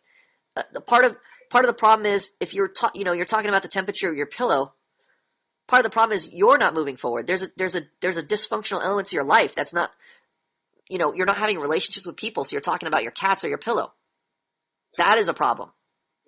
If you create a dysfunctional environment where you start murdering hookers and then you start talking about how you enjoyed murdering the hooker and how her eyes looked when you were cutting her head off, people aren't going to be able to relate to that dysfunctional experience. So that, yes, you might be able to give a very graphic description of her head being cut off, and it may be your personal reaction to that, but because it's a dysfunctional experience, it's going to be very difficult for people to enter into that experience and enjoy that with you. So this shows there's a problem with your life. So if you're just obsessed with the topic of Pokemon cards and all you want to talk about is Pokemon cards, eventually people are going to fall asleep. It's talking about, That's revealing your dysfunction. That reveals, look, I don't have relationships with people. I have relationships with Pokemon cards. Okay. So this is going to create a problem with your posts. So Dr. Chud and others that I'm not interested in reading about your life. There's a problem there. I want to be interested in reading about your life. Okay. Let me go through and see who I'm interested in reading about, okay? I'll let you know. Harpo. interested in reading about his life. Dr. Chud, not interested. What Torero, about the emo though? All the emo that. what? What about all the emo-ness that some people's posts contain? I like how what about all the emo? Like you just throw one word out there and expect me to know what the fuck you're talking about. Yeah, I still do that. Bogler. Terrible. Okay. The emo-filled posts, what about them? What do you think of those? You're so general, Bogler. I don't care about these general. I want you to be as specific as possible. What the fuck are you in training here for? About their life. How about when we come to it? Let's cover it that way. Torero, already interested in reading about his life. Death by porn. Interested after talking to him. I don't remember his post. Let me see here. Yes, I think I'm interested. I think some posts I'm turned off by, but at least I'm interested. Okay? That's a good sign. Boke, interested in reading about his life. Treason X, let me check. Don't know him that much because he hasn't posted that much, but let me see. Yes, interested in reading about his thoughts, interested in reading about his life. Ajar, interested, very interested. Neurotic kid. DKO, not interested. I think this is a food guy. Guy who talks about odors, just like little tidbits of, it's kind of like him. I consider almost like a Reader's Digest guy. Where okay, here, give me an example here. I'm so hungry right now, I can eat a planet and help myself to some moons for dessert. Ha! I exaggerate too much. Presently, I'm munching on some delicious and sugary Fruit Loops. I'm already falling to fucking sleep, right? I don't give a fuck about the Fruit Loops. This is his personal experience. Again, we're not telling you not to write about Fruit Loops. But don't keep your posts confined to Fruit Loops. Go forward with your posts. I don't care if you talk about food all day in your posts. I don't want to hear about food all day. You're going to become a bogler. His very first post, we're talking about fucking yogurt. iPhone. I can hear them popping vividly and energetically like there's a party going on in the bowl of cereal. I'm delightfully pleased eating my delectable cereal and feel like a little boy enjoying his bowl of rainbow-colored O's floating atop the vast ocean of milk. This is great for like maybe a children's book, a children's story, because he's creating his own bent. He's almost making this eating experience into an adventure, which is great. His personal, unique reaction is being conveyed. That's great. But again, we're talking about fucking cereal. Go forward. Stop just talking about cereal. Go forward. Go beyond that. Talk to a person. Have a relationship with a person. And then convey your experience. And then convey your reaction to that experience, to that relationship. I say vast because now there are less O's, making them look like atolls in a I need to skip this paragraph. Okay. My accursed eye is irritating me again. I'm scratching my eye to the point of scratching it out. Must get eye drop. So he's talking, he talks about like body parts. He talks about like clipping his nails and just like the most confining experience of all. I'm so not interested in his life at all. It sounds very self-centered. Yeah, exactly. It's like a chick. Very like a chick. It's like exactly like talking to a chick. It's like, look, I got nail polish today. I'm putting my nail polish on. Manicure. This is my favorite nail polish. It's so amazing. It smells great. It smells like strawberries. But there's no relationship. There's no connection. There's no relating that to your audience. Like, why do I care about you fucking scratching your eye? Why do I care about your Fruit Loops? In order for me to like reading about your Fruit Loops, I have to care about you first. This is a prime example. Like when you're in love with somebody and they tell you, hey, I like Cheerios. What do you think about when you think about Cheerios? It's alright, nothing great. No. When you're let's say you love this girl and you find out one day she eats Cheerios. When you go to the Cheerio store, what are you going to think about those Cheerios? I'm like, oh, Cheerios might be pretty cool. No. What are you going to think about when you see those Cheerios? When I see the Cheerios, yes. I'll think of her. Yes. And what are you going to think about the Cheerios? What am I going to think about the Cheerios? Yeah. I'm going to like Cheerios. Maybe, maybe not. But you're going to think, oh, it's so cute. She eats these for breakfast. She eats them in a funny way. It's so adorable. Yeah. But everything is going to come through the lens of her. Yes. It's not going to be just Cheerios by themselves. You're not going to just go to the store and go, oh, Cheerios, so amazing, so cool. No. It's because of her. It's because of her that the Cheerios even matter to you. Yes, otherwise I would have, Otherwise, who gives a fuck about Cheerios? There's a billion different cereals on the shelf. Yes. But, once I'm in love with you, then every little thing you do becomes incredible to me, becomes amazing to me, becomes interesting to me. When you eat Cheerios, I want to know why you're eating Cheerios. Your favorite bands, I want to know why you like them, right? Yeah. But if I don't have the incentive to even care about those things that you do. There's no relationship yet. Those things are just objective things to me. They're not subjective things. I don't enter into them because I haven't entered into you yet. So DKO, you are a faceless Cheerio lover. I don't give a fuck about your Cheerios. I don't even know that they're Cheerios anymore. They're Fruit Loops. I had to read your post again. They're Fruit Loops. I need to care about you before you start writing about Fruit Loops. Maybe that's something important to add to the ebook. Yeah. I think that's a super principle to add to the ebook. So thanks for your failure, DKO. This is why your failures are so important. Yeah. Because if you didn't make this failure, I wouldn't think, oh, such a great point to add to the ebook. But in terms of the inanimate objects, I think some... Hold on, kid. I need to make a notation here. Add to, what part is this going to, the expression section? Yes. Okay. What's the point I want to make? Conveying your experience about people or social experiences much more interesting than... No.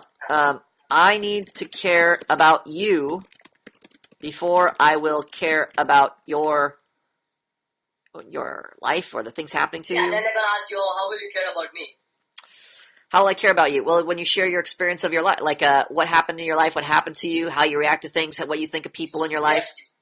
I react to eating Cheerios this way. Okay, well, eventually you're going to have to talk about people in your life. So I guess eventually it comes back to people. So we need to include that. Okay. Exactly. So add to expression, we're going to say, in order for me to care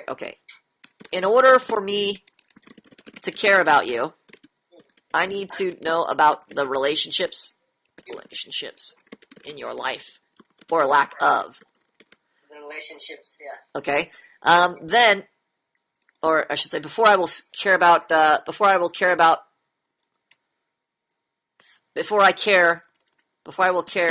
the external things in your life.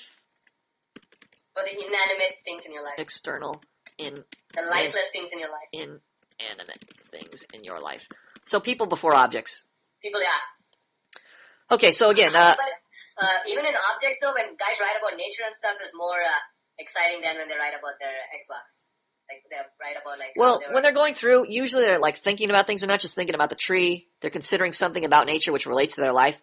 So anything where there's something to do with their life, or what they want to do, what they want to accomplish, something about them versus just you're more focused on the inanimate object. When you're focused on your Fruit Loops, it doesn't really tell me so much about you, and I don't even want to care about the Fruit Loops until I care about you.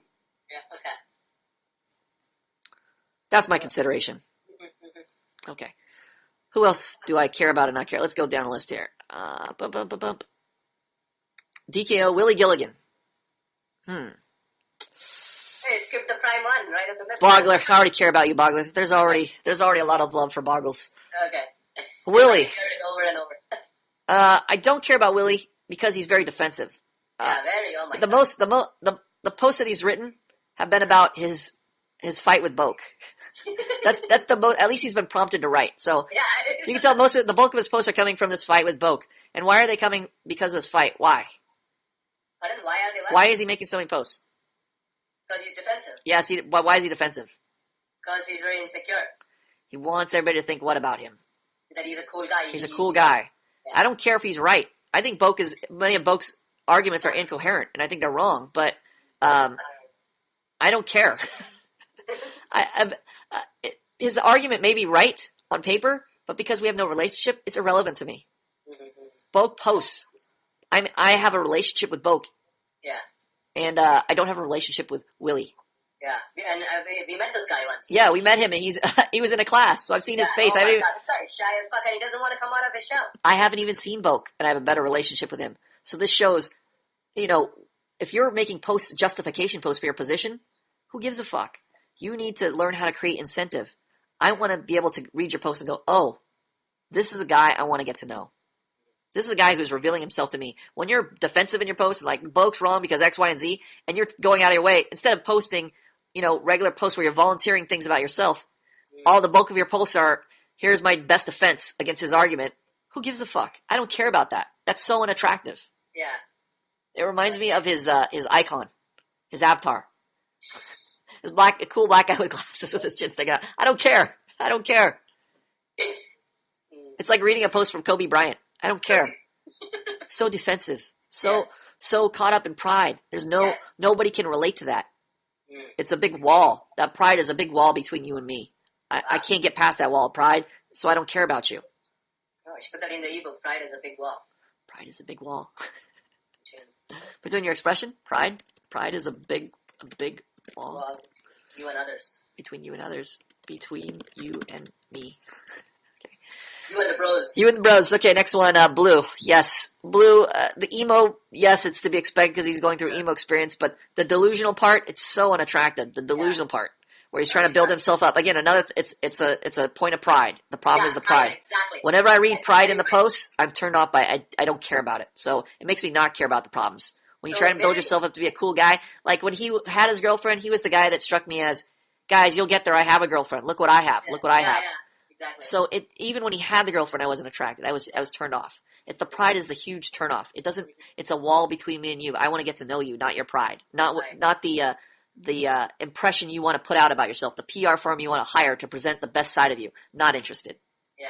I'm interested in your weaknesses. And so many guys are, saying, oh, I'm so weak, so this, so that.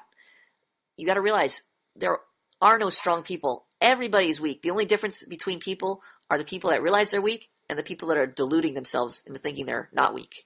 Yeah. Everybody's weak. Everybody's fragile. Mm-hmm. There's no such thing as a non-fragile, non-weak person.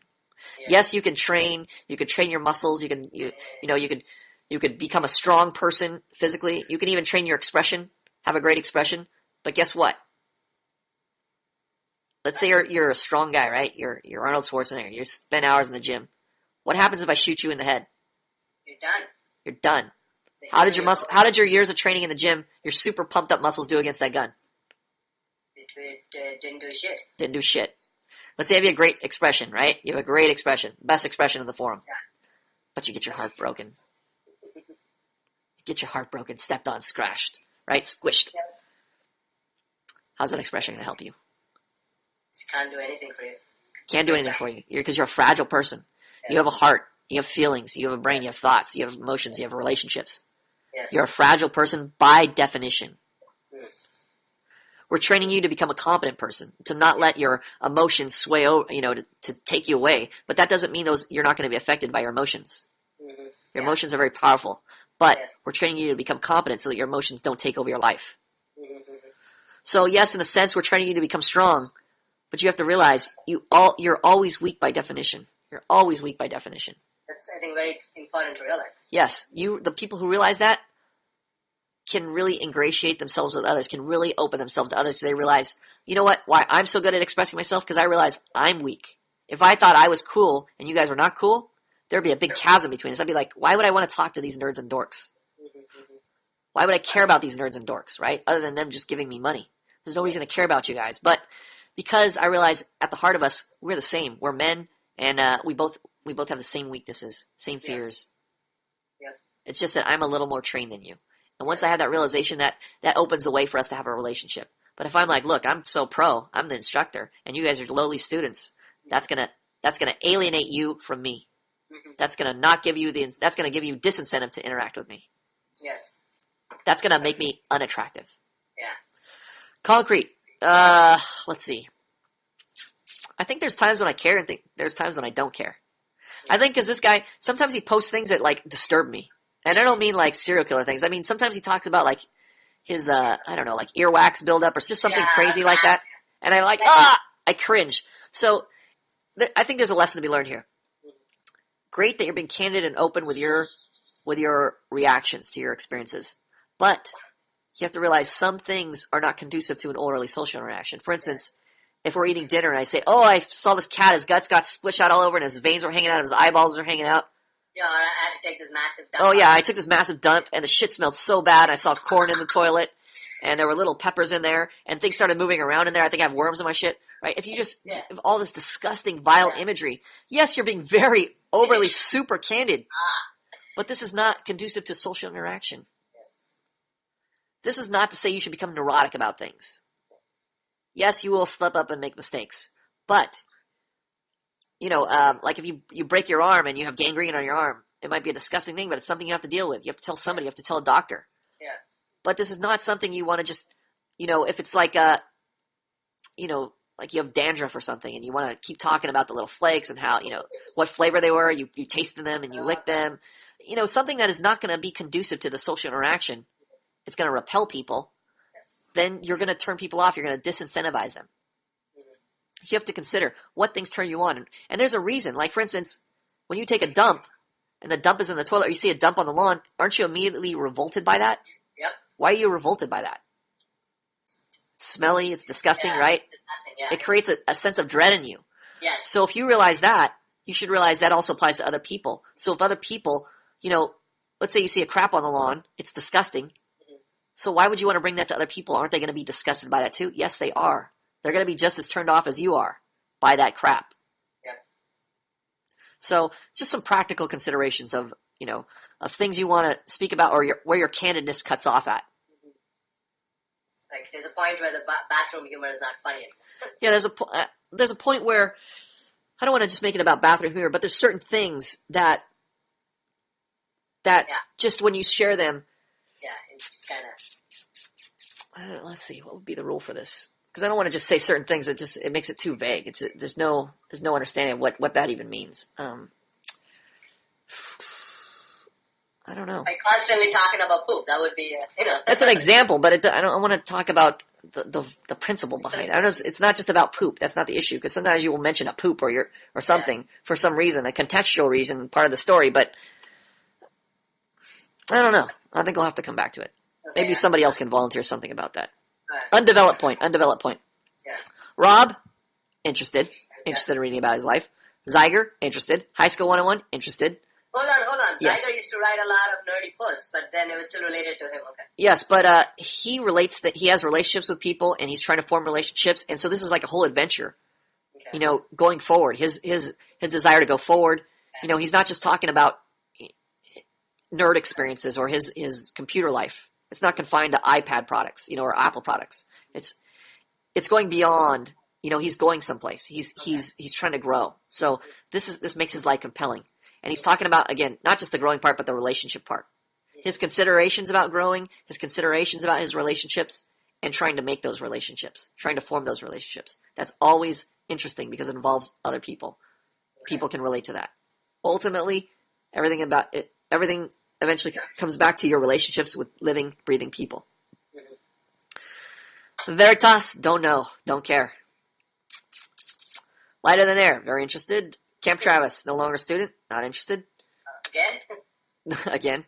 Wolf, don't know. Doesn't write often enough, or I'm not sure. Every now and then I think he makes a post, but mostly, let's see here. The weatherman has issued threats all week, don't even fucking care. Okay, so immediately he's talking about the weather. When I don't know Wolf because he hasn't posted enough, I don't care. Again, this is the same problem with DKO, with Dr. Chud. They're talking about things, inanimate objects, when I haven't formed a relationship with them, when I don't know about their relationship history, or how they're forming relationships, or how they tried, or what is their experience currently. I don't care about them. Yeah. This is a huge point. I'm glad we finally covered this. Escape. Every so often I want to leave my life behind and go on to some better place, but where? Something. I dream of a tropical island. The Legion tells me, okay. I find many aspects of the Legion appealing. So he's talking about the Foreign Legion. He wants to escape from life. This is all interesting. It has to do with his desire for something to happen, for him to go forward, right? This is Wolf. I'm reading another entry that didn't bore me. Praxis. Doesn't post enough. Don't even know. Don't care. Paperclip. Interested. John. 3 posts. Don't care. Don't even remember what he posted. Not interested. Faded Potential. Doesn't post. Don't care. Snow Leopard. He said something interesting. He made an interesting comment, but again, he doesn't post enough for me to care. No relationship. Grand Theft. Grand Theft Bitches. Who's Grand Theft Bitches? And I was active. Oh, I was thinking Death by Porn for some reason. I thought, what? GTB. Yeah, GTB. Don't care. Don't know. Yeah, it's all don't cares over here. Barrick. Don't care. Filbert. The only reason I care is because he's such a nerd, and we talked to him in the beginning. He's so shy that he's like the underdog, and I always care about the underdog. He's always trying to go forward. He doesn't post enough because of that social problem he's experiencing, but this is why I care, because he's trying to go forward. Lighter than air, care. Evolution, don't know. Private Tugger. Doesn't post enough. Interested in his life because he has personal relationships and he forms them, but doesn't post enough. Dooney. Doesn't post enough. Don't care. Simba. Doesn't post enough. Don't care. I forget who these guys are because they don't post enough. Anime the franchise.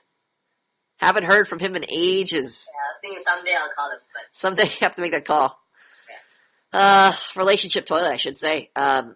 Don't know about his relationships outside of Manhood Academy. I care because he's a... Wait, you talk like you had a lot of relationship in Manhood Yeah, Academy. I care because I formed somewhat of a relationship with him as a student teacher, but it's not going forward. Like I said, it's no posting, no updates, no nothing. It's like a dead person now. It's like we had a funeral for him already. Fuck. Interesting serial killer, but again, not enough posts to care. Scimitar showed up one day for class, don't care. This is the fastest graduate from Manhood Academy. I called him like last year a couple of times, and then I stopped calling. Yeah, don't care. So I guess that's a story. Alright. That's a story, Morning Glory. Anything else? Any last parting words? It's like people need constant incentive, man. It's not like I think like, okay, I've given people enough incentive. I'm done. I'm cool. I'm the Boggles. I'm well known. I'm a mascot at Manhood Academy. I should be able to coast off that, but no, it seems like people need a daily dose of incentive every time. So what's your take on that? Coast off of your rep? Yeah. People, well, Like, here's the thing. Your right now I incentive... can give you, like, talking to the girls, right? The first 2-3 times I'm super excited. Then I just I was like, yeah, I put enough work. Put enough work in. Let me tell you something, Bogler, about your expression. Your expression is not work. Your expression is who you are. It's who you become through your training. So now when you're talking about things, when you're talking to me, it's because you care about your expectations. This is just you getting your expectations met. It's not you performing for me. That is the difference. It is your spontaneous sharing of your reactions to things.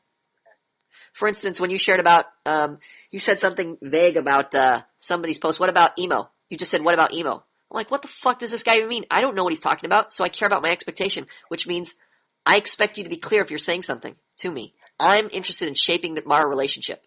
So because I care about my expectation, now I have to express what I'm talking about. When you say emo, I don't know what you're talking about. I want you to be clear. I want you to be specific. When we go from abstract to specific, it becomes more attractive. Yes. So I'm trying to shape that relationship so now my expression comes into play. Yeah. Now it's required. Now it's stimulating you. Now it's bringing that relationship to a more orderly direction. This is the realization you'll eventually have. It's not just, you make it sound like you just put in enough credits and you get to play the video game. Yeah. No, this is you accomplishing something with your expression. Your expression is based on an expectation. What do you want to do with this girl? You want to have a good relationship with her. So that will naturally result in you expressing your feelings for her, your reactions to things, what you're going to talk about things, intimate things, everything about you. How you feel about things, what you're worried about, what you did, how you're feeling about this and that. It's just going to spontaneously come out. But because you're such a fag still, your balls are still forming. You're so worried, even with this timid girl. She's an timid Indian girl, and you're like, oh, what do I say to her? No, I mean, I said a lot of stuff to her. All right, so you're open. So you do have balls. Very open.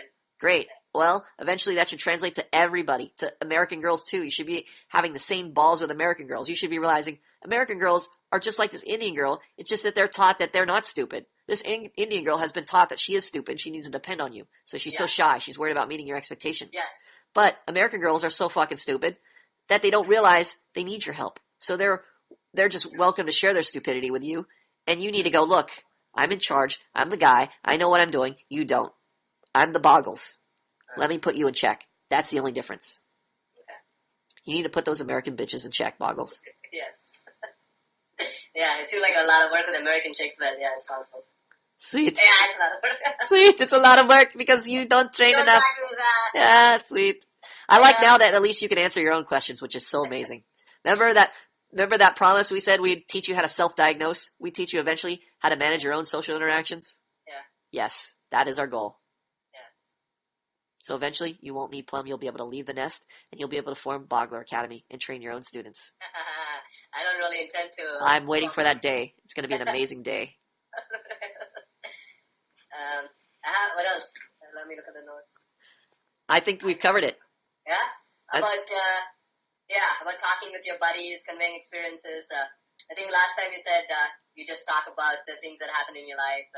Because earlier I used to have a worry, like, oh, I need to convey my experience, when I'm talking to somebody. Right. And is that the right mindset to have? What mindset? What are you talking about? Like, when I'm talking to you right now, okay. Yes. What do I tell Plum?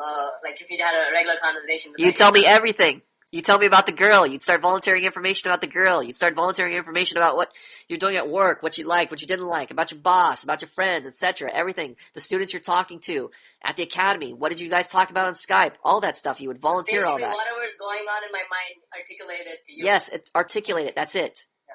You're trying to convey your experience, your life experience. You're going through things. Yeah. You're just trying to bring me into that thing you're going through. Okay.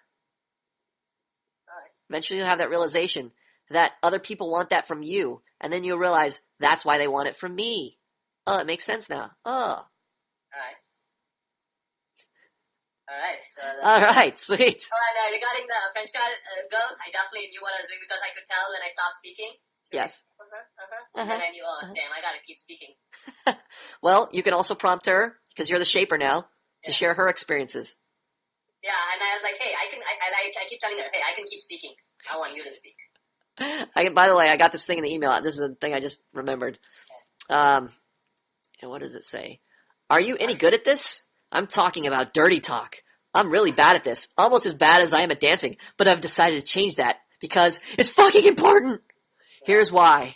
Unlike a guy who is into physical pleasure during sex, women love the mental part of sex. That's why girls crave hours and hours of foreplay for a while. You're probably more interested in ripping her pants off. If you're kick-ass in bed on the first date, she's going to want to see you again. Okay, so just a completely bullshit sales letter about, I don't know, phone sex or something, or what was it? Talking dirty. It was ironic because I just recorded this conversation talking to this girl about phone sex. Mm-hmm.